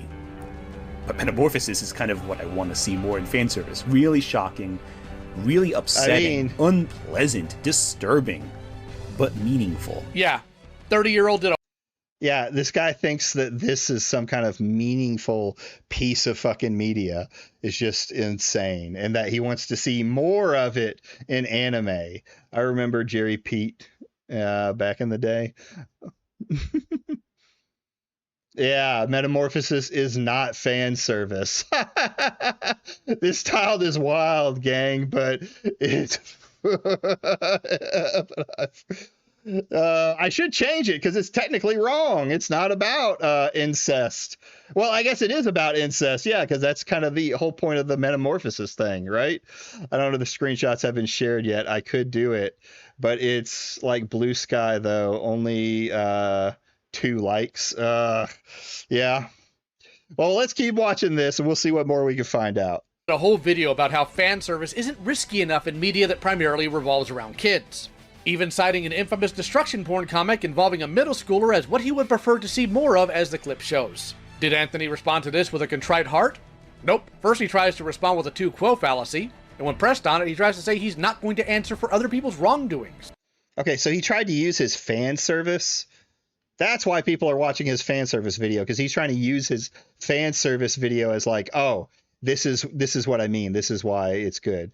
I've been told to take accountability for other people's shit for far too damn long. I have a better idea. How about I keep doing everything I've been doing and continuing growing while Leo matches the donations I have made to Rain. At the present, it's close to 7K. What? Who is Rain? And tries to flex what he's raised for Rain. Firstly, I didn't once say Anthony had to answer for other people. I said he needs to answer. I am morbidly curious to see what his hypothetical video essay on metamorphosis would be for how bad it is. I doubt he would do that now after being called out, though. I kind of hope he doubles down on it and does make it and has to explain why he's not wrong. Please, Anthony, please. Answer for what he has done. Or yeah, he's talking about his online numbers again. The ego that comes, with Otterly Noah, with fucking the Birdman, and Anthony. It's just the same thing over and over again. They don't actually care about any of it. That's all he cares about, his stupid analytics. It's worse than like these fucking the anti-woke guys. Like there are some of the anti-woke guys that'll quote numbers and call you small or whatever fucking gay shit that they want. But outside of like maybe from the gaming sphere, like Yorch Torch, who constantly posts his analytics, the others really don't. They just make their shit. So he is worse. Like he cares more about making the money off of this, shall I say, grift than, the anti-woke seem to. Or what he's excused. Secondly, the money thing is the dumbest angle to attack me on. If Anthony means his community has given 7K, that's actually pretty pathetic as he sits around 145,000 subs. And my community beats that out regularly, giving thousands. He's not even a mindling contrarian. I've had him basically admit that he's a grifter.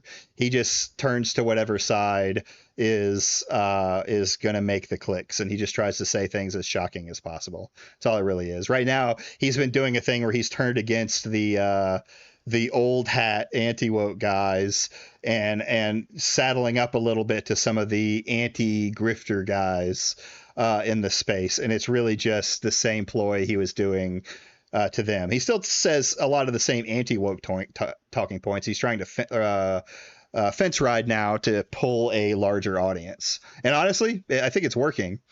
To be fair, Anthony, I think he is saying he wants more shock content and fan service, which will make you uncomfortable. But he used the worst example. Well, that's right? That's the thing, is he's using this as an example. If he had said, more detailed shock content, not things that are, this bad. But I don't necessarily believe that, because he talks about how it's good, right? Like he's specific on how it's good media. To individuals in need at 20,000 subs. If he it's like where he's trying to pander to haters of anti-woke guys while still claiming to be an anti-woke. Yeah.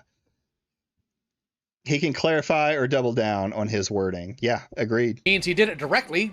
I beat him on that too, as the money I've given to other people in good faith still gets mocked to this day. Lio, every time I remember that you paid Peaches $8,000, I proceed to giggle and laugh like a little fucking kid every single time. I don't know how you live with yourself knowing that you did that. Why did he show this? What does this have to do with anything? Stop that. Stop doing that. Especially for shitty people, buddy. Either way, deflection isn't going to help Anthony here, and trying to flex the alleged good he's done kind of kills any point he tries to make. He's a moron with no sense of accountability or basic intelligence. Yeah, sucks to suck.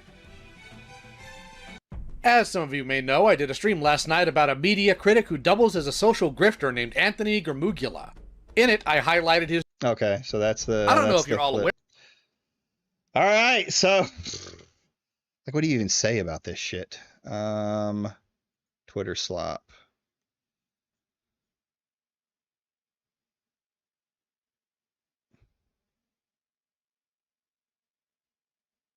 Oh, I see some of the... All right.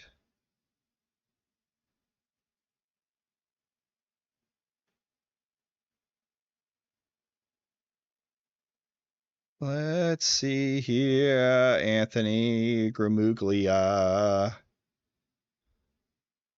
think that's why they do it on Blue Sky too, is they know... Oh, hey, it did pull it up. Y'all block Psy Scribbles and Space Frog. I keep seeing them respond to people in my posts. Just block them. They're annoying. I've had both basically blocked for another year. The best way to cater to both sides is to be apolitical and milquetoast. Yeah, agreed. Don't engage, just block. Wow, just.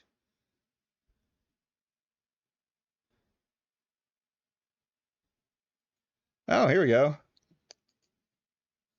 I think I figured out why the recent wave of folks coming after me is so boring. These people are taking internet beef too seriously and forgetting to make it interesting. We are content creators, really? Why are you all so selfishly forcing your beefs on your audience without making it fun? Like, I don't make a response vid unless I can think of a way to make it entertaining. What? 70 likes for his size is kind of weak, but I guess that's Blue Sky. Yeah, that's kind of my thing. I think why he and others use Blue Sky is specifically because it doesn't get a lot of attention like it would on X. This idea that, I'll only make a response if it's entertaining. My biggest difficulty is figuring out an interesting way to present beef, which is why I ignore most beef. Okay, I don't give a fuck about your beef. Ask why you think like pedophile rape porn should be fan service now.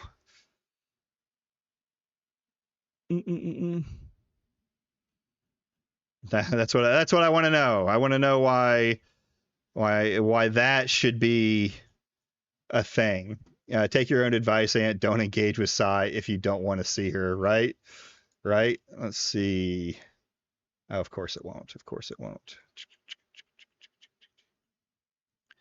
Anthony learned from his crash out in Twitter during the Noah drama. Too many people saw that one and the lie he said after related to it. Yep.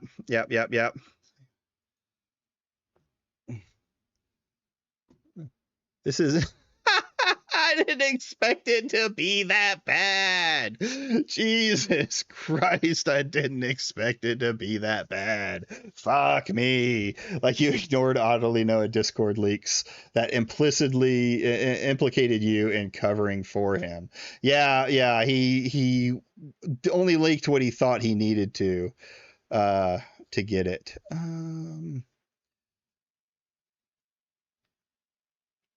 Let's see.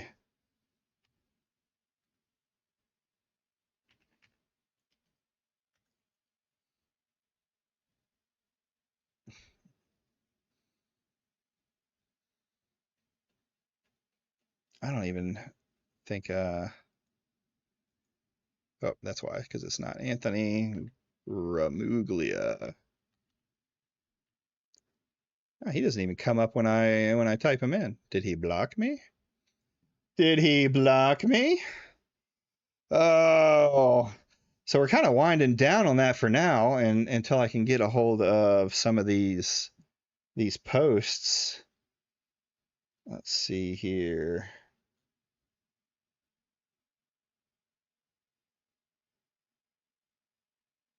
Oh, maybe, hold on. There was stuff in Lio's. That's right. I forgot about Lio's little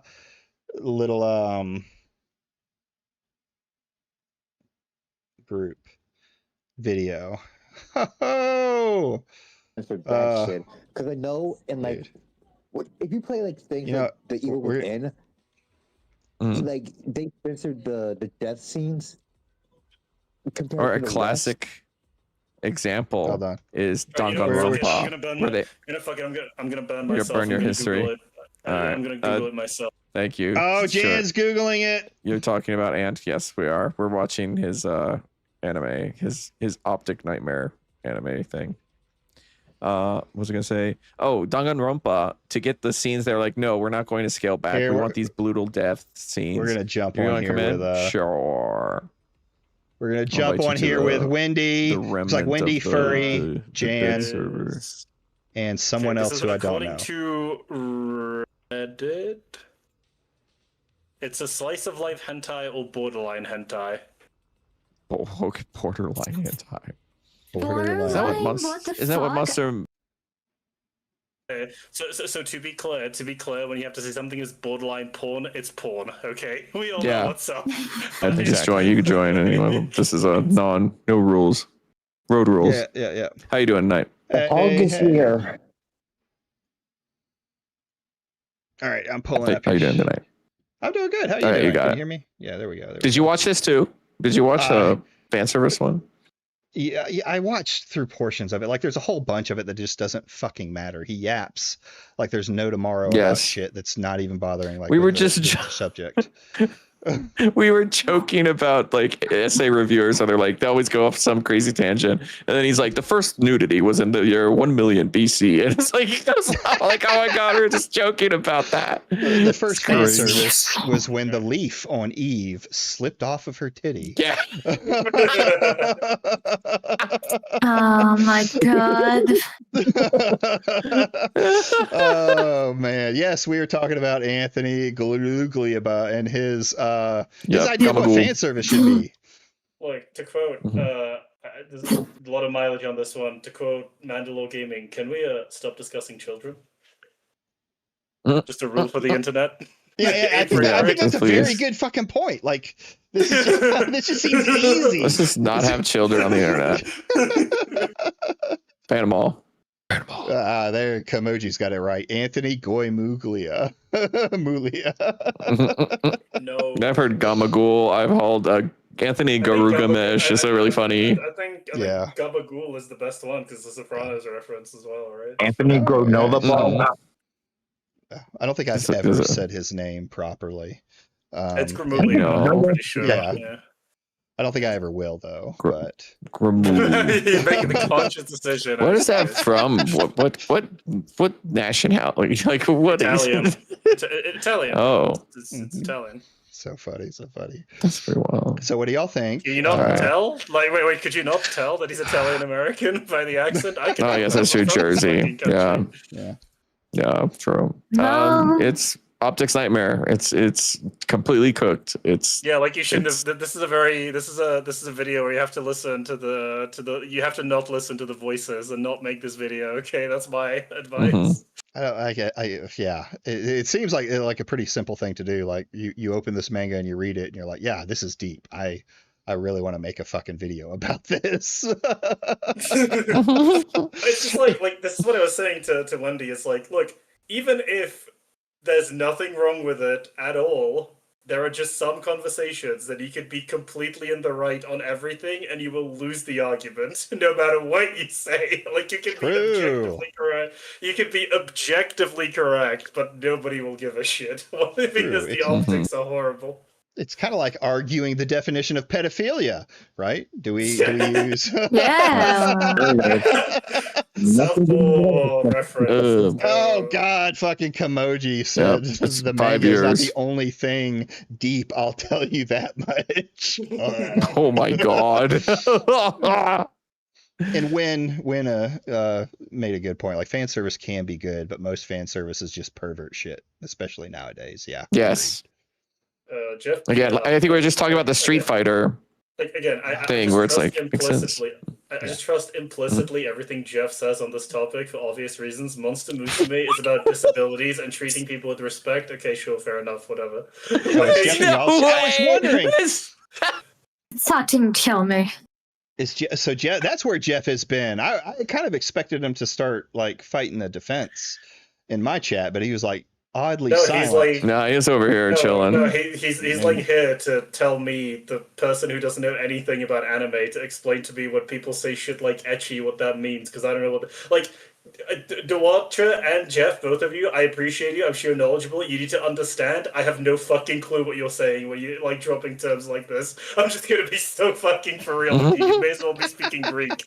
So you're gonna have to fucking say it in whatever is in Japanese. If it has a meaning in English, just say it in English, please. For my sake. We had to fight for Bishojo. We're like, what the fuck does that mean? All right, here we go. Play is questionable. Oh yeah, you're not familiar with Jeff, are you? You look good.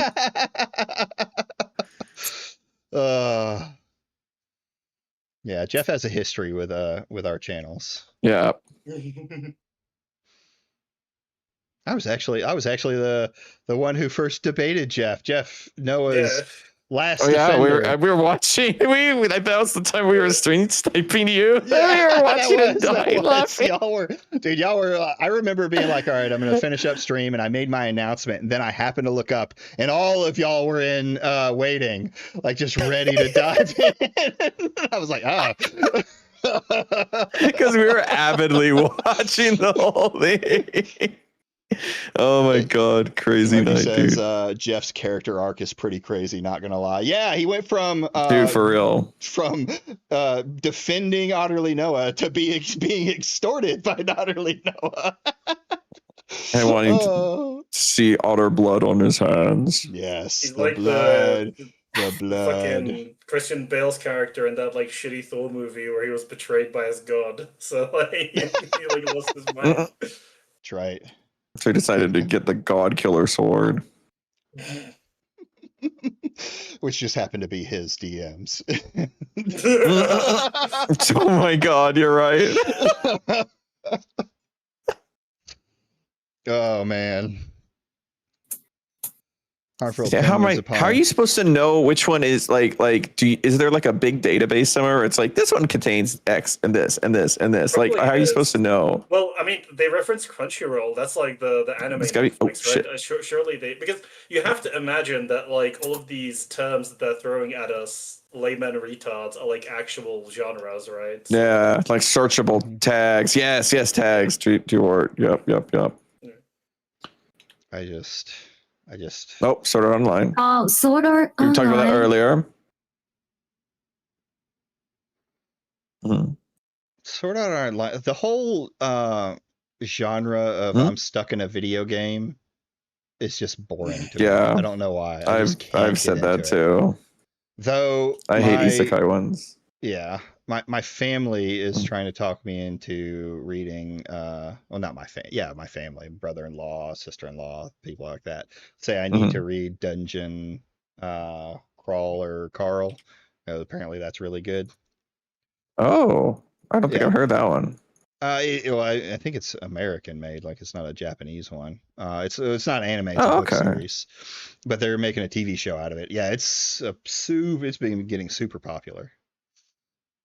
Interesting. That sounds kind of cool. Yeah. I'll check it out.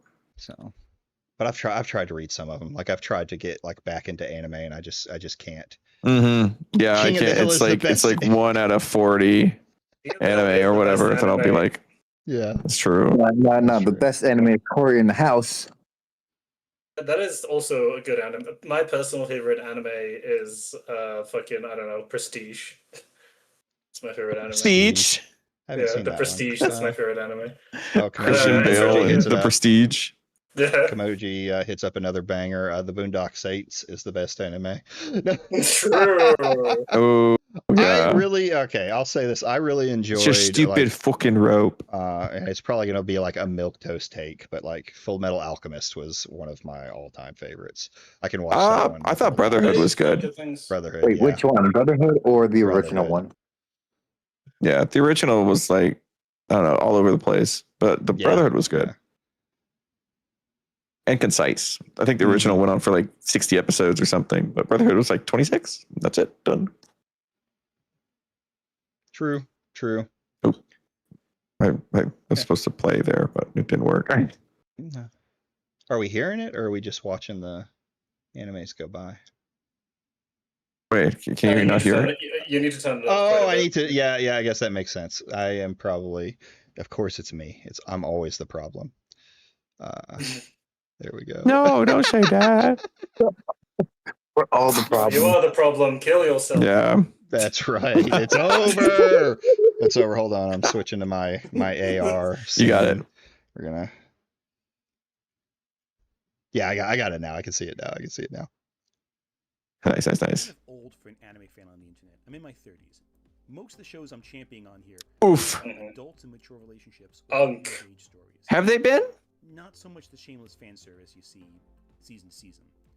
So many of the shows that I would watch and not examine as a teen, I come back to now and just feel uncomfortable watching. There we go. Yeah. My perspective's shifted. It's understandable. What was good for someone at some point in their life may not be good for them later on. And I think the best anime. Yeah, I think it's okay to like deliberately think go through phases. An anime. Yeah, well, like when I'm 16 and an anime character is hot. Yeah, that's cool. When I'm 40 and that same 16-year-old is hot, then I didn't grow up. There's something going on. Became really weird. Yeah. Mm-hmm.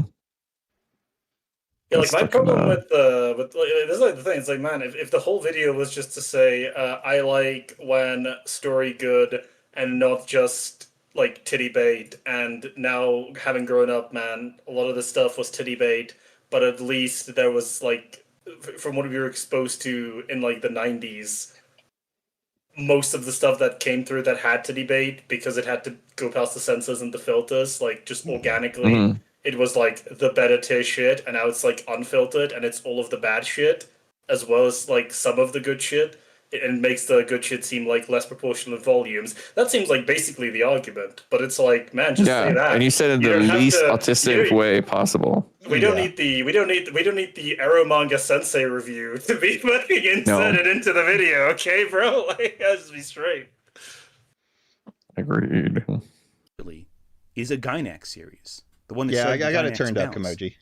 Sorry. Evangelion. Oh, here we go. Especially when you use Evangelion. I know. Evangelion is the gold standard for all anime. Yeah, I'm cranked up here. But I think it's odd looking at how the trying to help you out. I think I can figurines and such.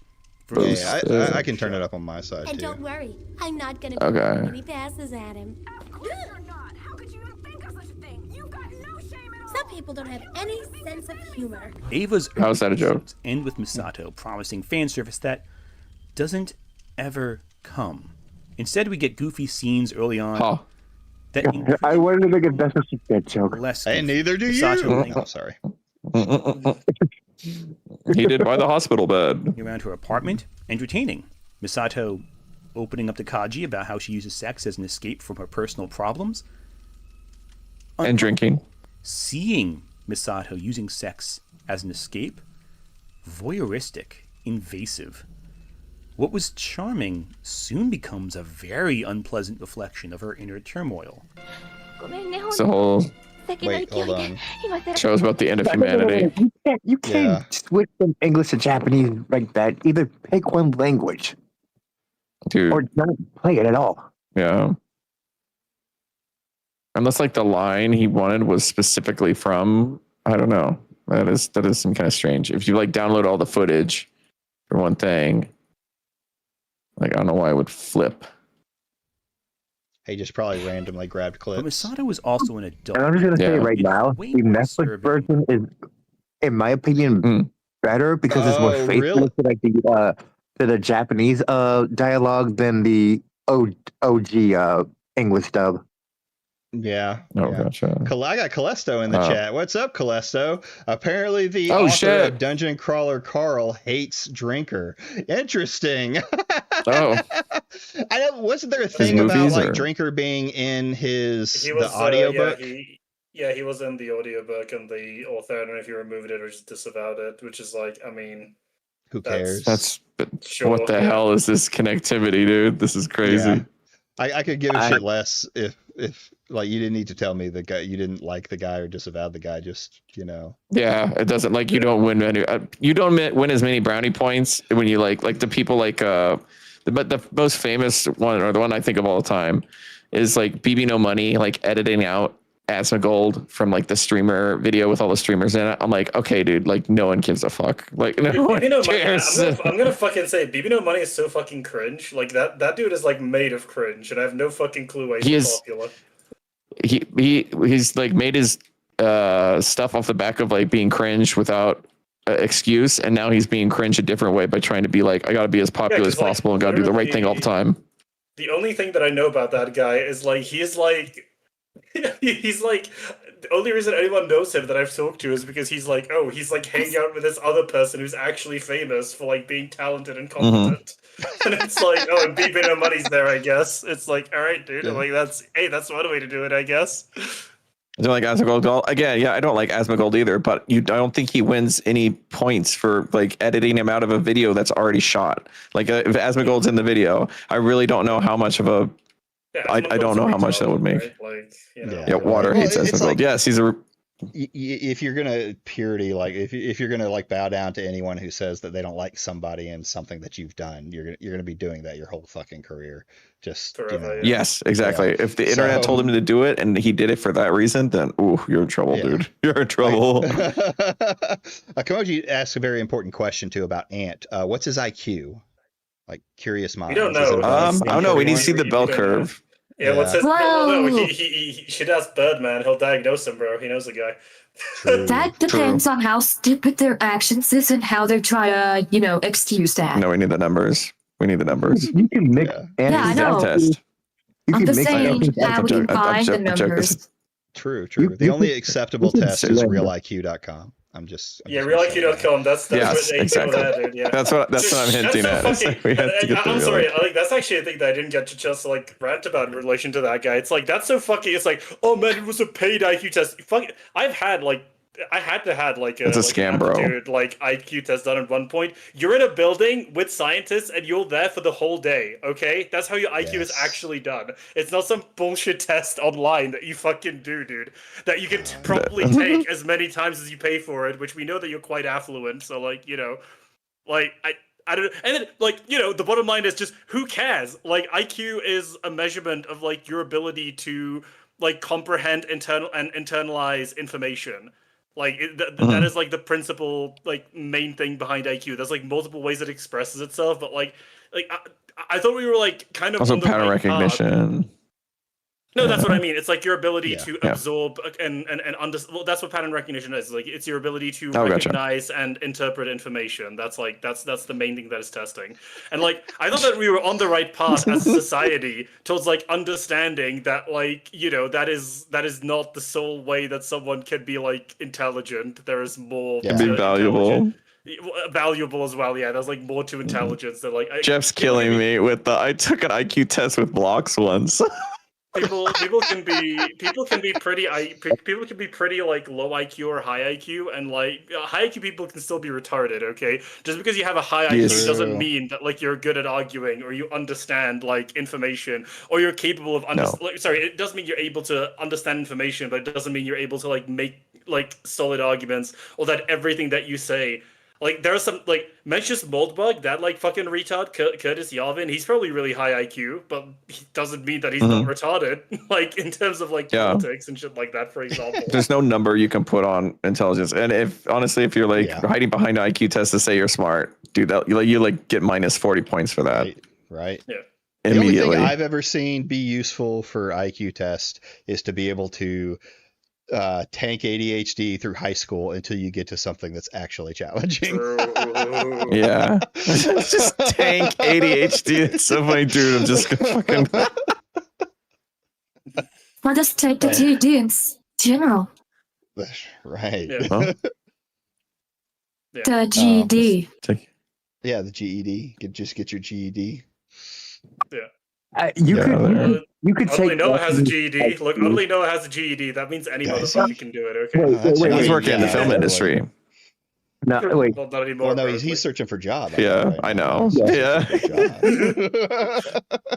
I guess they didn't solve that alcohol problem he had, serving alcohol improperly. He's what do you mean? He's a job acquisition. He's a job acquisition specialist at Indeed at the moment. Okay. Yeah. That is so funny. Oh my fucking god. I mean, all you have to do. That's a hilarious way to put that. I always hear that and I think back to the how can I put my D&D? How can I put my D&D experience onto my resume? Oh yeah, it's dealing with stressful situations and managerial skills. Impromptu narrative design. There you go. Yeah, impromptu narrative design. Working with groups of people, keeping them organized. People on the spectrum, yeah. And then Kamoji fucking says that it murdered me. The online IQ test I took told me I have profound mental retardation.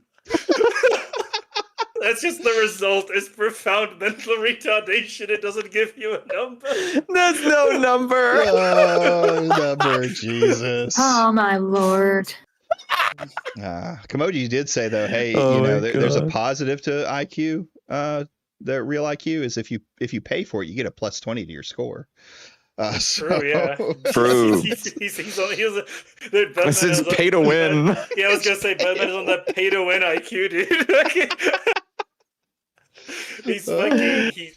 It's like I bet that's the problem, man. You can't compete. Bro, whaling IQ. Yeah. We came to the same joke at the same time.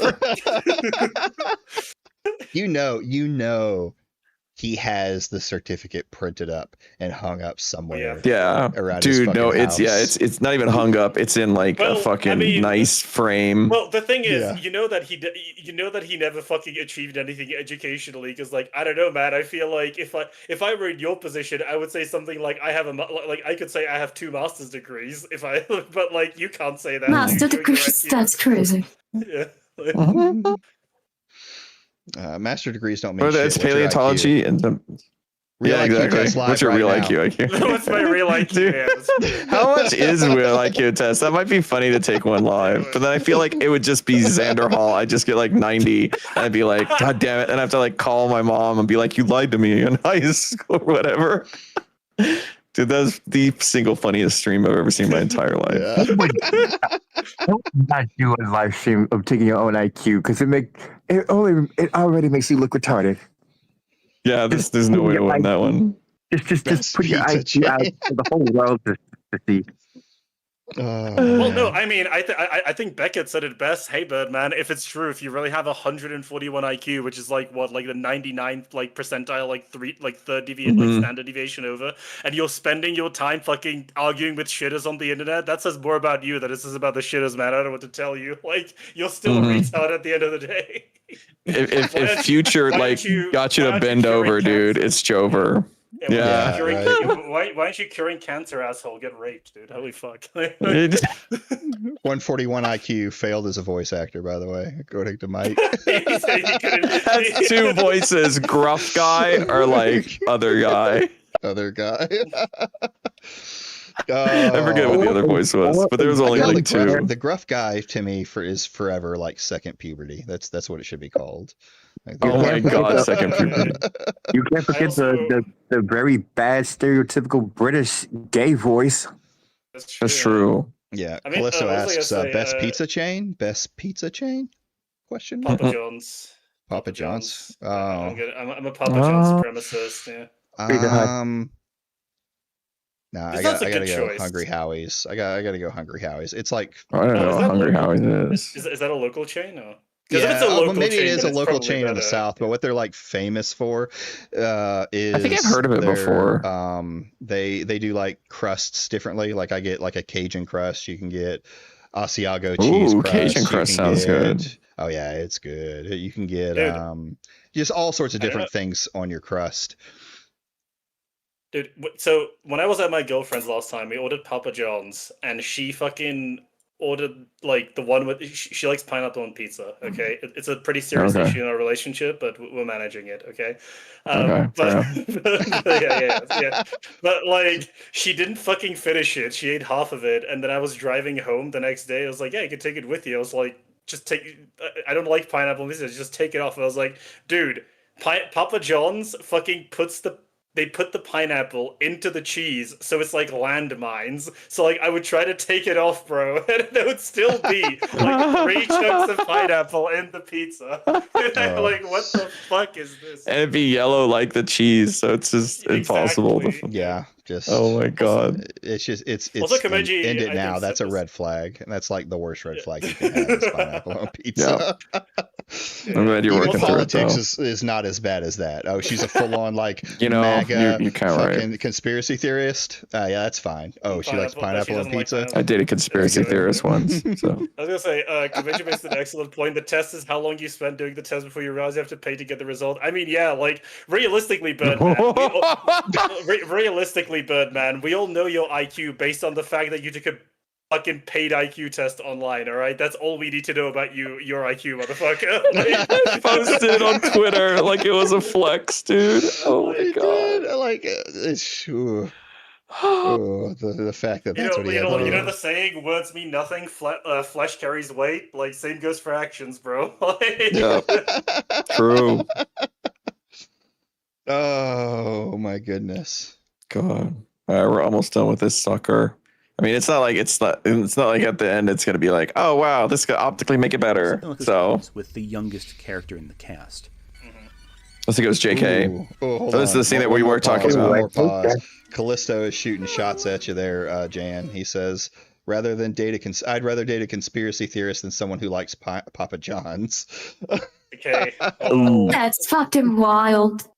Well, Callisto, I don't know what your favorite pizza is, but if it's not Papa John's, is wrong. Okay, that's all I'm gonna say about that.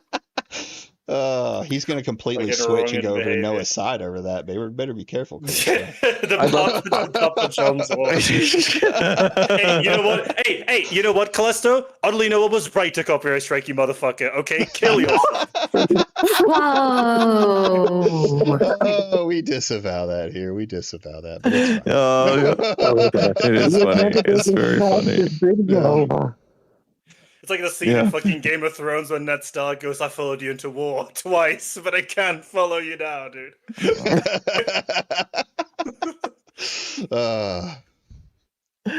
Oh my god. So this is the scene I think we were talking about where Asuka's like tries to force herself on the guy. The series wants to be seen as and a lot of attention is drawn to her body in some shots, including one scene I'm sure the guy who made Plus Sized Elf probably enjoyed. But this gets less charming as the series continues. Yeah, this is the one. Asuka's drive to appear more adult is born from her incredible anxieties. Okay, I don't care. I don't think we could have done this scene differently. She has an emotional breakdown right before going in the shower. It's heartbreaking and sad to watch her in such a state, and we're just voyeurs to it. It illustrates the reality behind fan service. We're in the cuck chair, bro. Forcing us to confront the painful side of intimacy, of spying. The show goes, you want to look at some people? Well, let's look at them at their worst possible moments. Oh, hell no. It's also like end of the world. Fucking epilepsy, dude. Aliens. Yeah, the whole thing is supposed to be like dark. They do that. They do that the whole bunch. So, voyeurs, it's like, what are we supposed to do? Like, with the audience? Like, what are we supposed to do? Call the cops. 911. Hey. Wait, this reminds me of the anime woman's. This reminds me of an amazing episode. So this is a true fact. So a friend of mine. Anime woman's pissing on my fucking husband. What? A friend of mine's a history teacher, right? And he told me about like the time that some of the first like Danish like people were like trying to adopt Christianity, or they were like, you know, the church was trying to get them to adopt Christianity, and when they told them, like a non-zero amount of them, there's like records of like them telling them about like, oh, you know, Christ was like killed by the Romans, he died on the cross, and that's his ultimate sacrifice. It's just like, nah, I'd have saved him if I was there. I'd have fucking saved him. That's so many people in here are like that. Like, dude, there was a shooter. I'd got him. I wouldn't back down. You know, Void Dominator, I have I'd be the one. I've had tons of people coming in there telling me that my title is wild. It's like, you know, the ones You're the first one to come in and be like, yeah, that seems legit. So that they would get the lands in Christendom. But he was like, I am Christian by Thor. I had a bath and everything. What do you mean you doubt my faith? Oh God. The book close-up zoom in. You don't understand. The book close-up zoom in shot is mandatory for my YouTube video essay. Yeah, exactly. This is a page. There's no zoom in. I mean, this isn't even what he wants to see, right? He's already admitted what he wants to see. He wants fucking metamorphosis stuff just right out there. That should be the baseline. Monster Musume. Oh, which again, he called it. Jeff was all talking about like a metamorphosis is about like, you know, slave trade, but they called it hentai. So yeah, it's sorry. But often overtake. What off the fucking screen. No, sorry. Substance under. This had better be an adult, dude. There's no way in hell. Content to recycle the same premise, same tropes, and same styles over. Yes, tropes can be bad. And over again. We watched for 30 minutes for I that. don't think fan service should be something we mindlessly There's the booty. We should demand more from our trash anime. More creativity. Okay, we should demand more. Like what? Like where are we going? Uncomfortable storytelling. Who are we demanding to? Also need better character. We're going to hell at this point. The best fan service shows. Oh, I was going to long before I started streaming. Go so we already went to hell watching this. Yeah, exactly. There we go. That's probably the shortest Anthony Gramuglia video I've ever seen. And not like the And longest. foremost, the worst one that we ever saw in the history of anybody's fucking YouTube career. Anthony Gramuglia. I don't know. Have you watched his take on Blade Runner? Anthony, hallelujah. I have seen his take on Whoa, Blade Runner. wait. I was like, What do you mean? I was gonna like, I'm gonna sympathy for the devil this a little bit. Like, I don't think that the point on this is like particularly objectionable. I just think it's like very poorly argued and it's optically horrible. Yeah. And I don't know why. You argued it in a way less ridiculous way too. Like that was again, all you need that to was say. Anthony. All you need to say is there is a lot of like contemporary anime that it is commonly understood has a lot of fan service elements, and that it used to be And the nothing case else. that for whatever reason that the fan service elements were less pronounced. They were not the focus. They were like ancillary at best. Mhm. But currently, Yeah. there's a Ooh, lot of ancillary, just, like a lot of like thirst trap Gunnar anime, and like rather than Mhm. that, it would be cool if we could return to the era where it was like less Anime was good. the focus, more incidental. Yes, like we the keyword of the decade is shitification. Okay, like everything. Like True. If things could like be less bad, but like the thing is, again, there are interesting like points to consider about like, okay, well, you know, the counterpoint would be the reason. Perhaps it's the case that anime always had this trashy stuff, but just less of that made it to the West because of That's a good point. Like more rigorous censors or like Mhm. whatever like distribution, like maybe distribution companies weren't willing to pick it up. Like again, like it bears reminding in the 90s, like you would have. Like the word kill was like a no-go. That's like why whenever you hear an anime that like has a dub and they're obviously going to fucking ice a guy, okay, and they say they're gonna destroy him instead of kill him, that's why, okay? Well, and you even look back Or like at, in Yu-Gi-Oh, they're US like, you're gonna fall into the Shadow Realm. Yeah, well, like in the US, like a lot of our action cartoons and things like that, there was no actual physical violence. People didn't make contact with each other in shows like Ninja Turtles, He-Man, all of these, and you're like, Robots the was the other big workaround, right? Yeah, where robots, Transformers could punch each other because they were, not human. So it's not new, the censorship. I don't know why. Jeff saying Ant might debate me if I mention I'm a monster girl. What is Kimoji said something funny up here? He's defending the rapes to own the anti-woke. Kimoji's always winning. Yeah. Kimoji Dude, Kimoji's I don't got some know. bangers every time. Well, That's good. No, I was gonna say, like, as to the video, like, I don't know why you would make this. This is like Yeah. horrifically optics, like. This is the optics are Optikheimer right here. This is the fucking this is the fat man of optics. Okay, like. Well, yeah, there's this, and then there's the whole metamorphosis stuff as a whole. It's like you don't Mhm. think about, like, especially a guy who seems so built down onto his career, like he cares about his numbers. He always has to let people know that he has more people than them when they're talking back at him. Right? He's doing it right now with Leo. Or Lio, or whatever you want to call his name. I've given 7K to so and so. But like you don't sit there and think like, this could be bad for my channel, saying that there should be more of this. Fan service. I want to see more of the rape porn, please. Like, no, what? Excuse me? Go back. Excuse me? Yeah.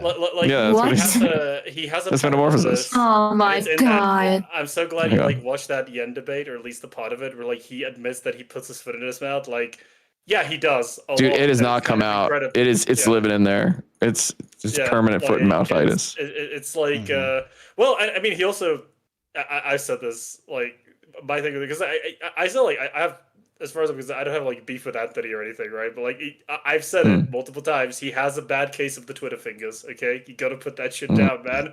Like, you don't need to fucking. That's what I said earlier. It's like your every thought on Twitter, or heaven forbid, like record it and make a video. You know. He kind of has the gene, though. He kind of has the gene because it's just like he can't not respond. It has to. I think like a lot of it is also the grind set with what Mo mentioned with the numbers, because like he tries to hold himself to like a stream and a video a week schedule, and it's like, man, you're gonna run out of topics. Like you were saying, and you started up talking about metamorphosis. Well, yeah, like you like said earlier, like, why did you make this video? It's like, I don't know, I just had a thought bouncing around my head. Fuck, I need to make the video. This is like my schedule. Okay, I guess I'm making it about this like random shower thought that I had, which is like. Then you get shit like this, you know? That's like. So long, we got a guy in my chat, Racer, who's been in before. He says, so content creators like Andy Pants and Chibi Reviews are any better? No, they get horrendously mocked for all of their takes just too. As bad. Yeah, they were saying Ant should not be exempt. Ant should not be exempt from that if Ant mocks them. Like, I don't think anyone here said or agrees that Ant is like as bad as Chibi Reviews. No, there's no way in hell. Dude, Chibi Reviews posts incest on main regularly. Yeah. Like, the dude is fucking one bad video asking for fan service with the examples being bad is not as being an out and open lolicon like fucking Chibi Reviews is. Like, there's just no way you could ever reach that number. What about Residessu? Residessu also a confirmed lolicon. Residessu is also like again, because this is like the thing. It's like, I recognize Racer as well from the fucking bonus. Like, dude, okay, chill. Like, to be clear, as far as I'm aware, everyone's critique here You're fighting ghosts. Yeah, like, everyone's critique here is, yeah, man, this video is, like, pretty cringe. And the other thing you said about Metamorphosis is pretty cringe as well. And, like, I said it in this stream, Sai Scribbles is a fucking freak, okay? That's like, that's like I don't know anything about them, but I've heard such. I'm going to go over on Thursday. Future's filled me in, so, like, I know enough at this point. Yeah, Sai Scribbles is, like, not trustworthy. Lyle Convoy I would consider more trustworthy. I think, like, he's oh, wow. He has like a hits and a miss. He like has. Yeah, it's hit and miss. Yeah, Sai is not trustworthy. Period. The thing that I guess that's true. I will say this. Like, I will say this about Lyle Convoy. Like, he's not a. I don't think he's trying to bullshit anyone. You know what I mean? Like, Sai Scribbles. No, not anymore. Sai Scribbles like transparently is like just in this because like she has a personal beef with Anthony. And otherwise it would never come out. Jump at him because he dropped her when she was like, but I was using the N word with the hard R as educational. It's like, okay, like again, like optics. And also, and like also right. to be clear about Sai Scribbles, like Sai Scribbles was part of his channel when this video was up. So they were the artists. Yep. Like Sai Scribbles was there for both of this and stood by it until now. So it's like, fuck off. I have no respect for you. Like, it's fine until he burns you. Yeah, you're like actual scum.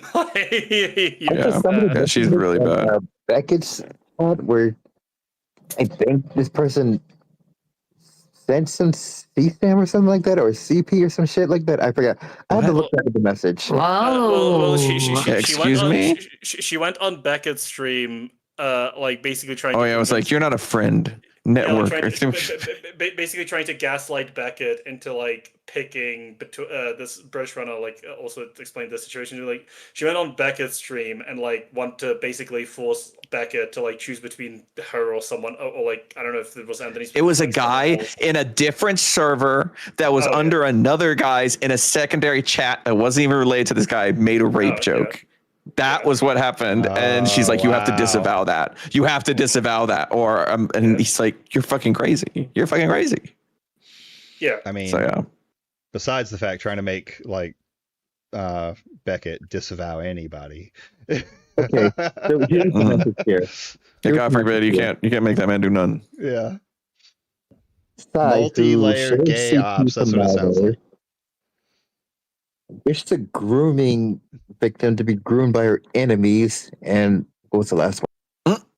I mean, like, I'll just be so for real side. There's like too much lore. Like, even I don't know all of it. There is a bunch. That was the first time. So, like, for a while, I was like a Lyle Convoy, like, because after all the stuff, pre-Cloud Palace and all that, I was like on the side of like, you know, Lao Convoy. He's funny lolcow. Let's make fun of him. Let's go after him on Twitter. The first time that I felt I was like fighting side by side with him was during the Psy stuff, the Psy Twitter war. So I was like, you know what? Actually, I'm on Lyle's side here. This bitch is crazy. Yeah.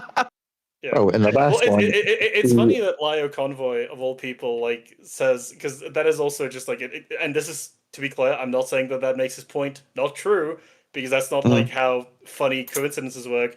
But like Lio Convoy, famous like worst picker of friends on the internet, like criticizes Anthony for picking bad friends. It's like two can be true. Two Dude, you know you true, fucked up. You know.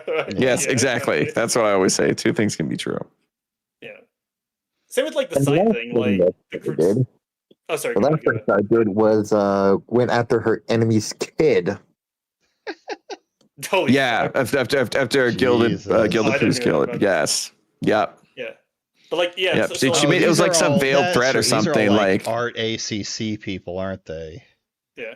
Well, they're like Psy is ACC, but like Anthony's art critique is kind of like the bubble with both of them together. Yeah. Yeah, and like the thing is, like, you know, that again, what I said, like, hey, if Sai says things to the tune of what we said on the stream, I guess she's correct about that. But like the difference, you that know, one thing, we are. It's like the Gus Fring meme. We are not the same. Okay, like Sai, you were completely fine co-signing on this, like literally having been an affiliate and a friend of the channel at the time. You having like buyer's remorse about this now is like completely transparently cynical because it's incredibly convenient for you to do so at this point. So like, and well, okay, he showed some clips from some, you know, it's like some existing animes. You like openly shared Stockholm to your minor fan base, so shut the fuck up, Saigo. Fuck you. There's no way she takes this. No way she's gonna take this as a win. Yeah. Yeah, I just don't want this. That's like, I'm sorry. I don't want this situation. After like having learned about her, I don't want this situation to be remembered as a W for her at all. Like she didn't do exactly same. Yeah, thank you for reminding me. It's just completely conceited and cynical, and you should not respect this person. That's all I'm gonna say about it. Yeah, I like it. Well, I mean, awful people slapboxing with each other over awful things is always funny to watch. Mm-hmm. Yep. No. But I don't think it just gets worse every day on the internet. It does. Oh yeah. Have you seen like some of Anthony's like responses? You seen what? Like his tweets or something. Yeah. I'm just gonna assume they're not. I'm sure he's live tweeting. Yeah, I'm just gonna assume they're not very good. Yeah, I feel like I've seen them when he was talking about other ones. Go ahead. Yeah, well, I mean, it's the whole. We're at the I've never liked drama stage, right? So. Oh, okay. We're It's at that drama stage. slop. It's all drama slop. Yeah, drama and slop. there's also one that was dropped in there by Jeff. That basically he said like these guys who've come out, it was like from 8 hours ago, right before Psy went live. These guys who are bringing up this drama are just boring. See, when I like to do my channel, I like to be entertaining. So if I'm going to respond to some kind of beef, I'm going to want it to be something that I could make entertaining for my audience. This guy is so pathetic. What? Yeah, what was that Oddly Noah video that you like completely flubbed on? Yeah. Jesus Christ. Like this guy is like Weasleyer and Weasleyer by the second. Yeah. Well, I told you, like a lot of people didn't like my take when I saw the EFAT part where he said that where he pointed out to Noah to not focus on the actual plagiarism, but to focus on the citations. That was the most damning part. Yeah, that's what I said. There were people who were pushing back against me. They're like, "Oh no, that's not." Oh, that's ridiculous. And I'm like, no, that's absolutely him showing his scumbaggery. That's sweeping. That's sweeping. Yeah. Like all these guys like to say sweeping. That's sweeping. Yeah. True, but it's funny to see it happen. Like I knew something was going to come up on him eventually. So wait, so Psy went live. Psy did a stream about this. Yes. Yeah. That might be good to watch. Yeah. Yes. Okay. Yeah, there's some parts. Yeah. Okay. Like, interesting. So the second half of it is just about the video that y'all just watched. We just watched. But there is like a small and that's where section she's where doing she the talks about disavowing. metamorphosis. Oh. Yeah, there is. I mean, she's like, I think she tried to insert herself in the Noah stuff as well. I don't know. It's Yeah, I think she did, but it just like got swatted away like so quickly. Wait, why would she want? Okay, hold on. Because it was going after ants. She thought it could use it after ant. Callisto says, have a good night, panel. Also, Jan, we are going to resolve this pizza topic. All right, good night, Callisto. With combat. I don't know. It's resolved. You don't understand. You don't understand. This is resolved. Like I know everything I need to know about you. Hey, I just put the handled a lot more better than how Birdman handled his pizza situation. Oh my fucking god, dude! What did you just do? Post? I just put it in the general chat. Yeah. There, she actually has it like chaptered out, and there's one that's Ant and Metamorphosis right at the beginning. That's really probably the only thing you need to watch there. The rest of it is her going over the old fan service, new fan service vids. I'm really curious to see what parts of it she disavows, and I'll pull up a word search Stockholm, see how many times those words appear in that. So, that's a 0. Yeah. Oh no. She definitely like is completely talking about how immoral it moral is. Grandstands, moral fagging. Yeah, a lot of moral fagging. A lot of pretty much completely disavowing it as if it would have never been anything she would have ever engaged with in any way. Trying to get when any kind of implicitly co-signed it because Jeff said she was a thumbnail artist. So like, yes, yeah, man. Like, did you not know at the time, or like? Yeah. Well, I'll do that tomorrow. I'll finish the thing. This week will be Anthony and build up to. I'll go through the whole timeline on Thursday when I have a bunch of time. There you go. Yeah, but like, I was just gonna say with Anthony, like it's just like I think. The what you were pointing out, well, like the numbers cuckery is like it is a little it's quite grating. Like it was also in those DMs where it was like I need to like do a particular video before like it's no longer trending like in the algorithm. Like okay, I understand like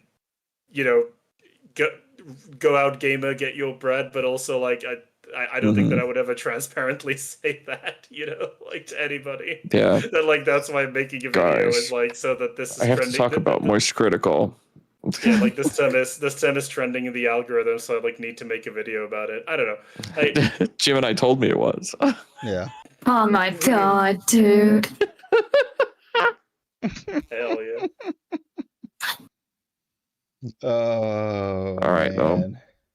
Well, if you're still going, Wargaming Dead, you can hop over our Jan and folks. No, I'm actually about to end it myself. It's midnight. I was gonna say I'm gonna fucking go to sleep. It's 11 o'clock. Yeah, it's late here too. I gotta. Yeah.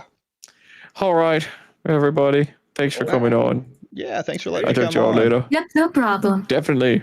Peace. Yep. Bye. Bye. Well, that was something. Oh yeah, that was fucking crazy. Well, I'll say bye to my stream and then we'll head out. All right, guys, thank you all for coming by. The Metamorphosis situation is crazy. Tired Kamoji. I might have to change that title. If you haven't liked the stream, go ahead and like the stream. If you enjoyed us discovering Anthony Gramuglia's Metamorphosis kink, go ahead and hit subscribe, and I will be back on Wednesday. Well, I may be on my stream. I'm going on K-Hux, so we may dual stream, we may not, all right? One plays next stream. That'll have to be a Friday one, but send me the stuff, Kevin. Send me the stuff, all right? Y'all have a good one. Out.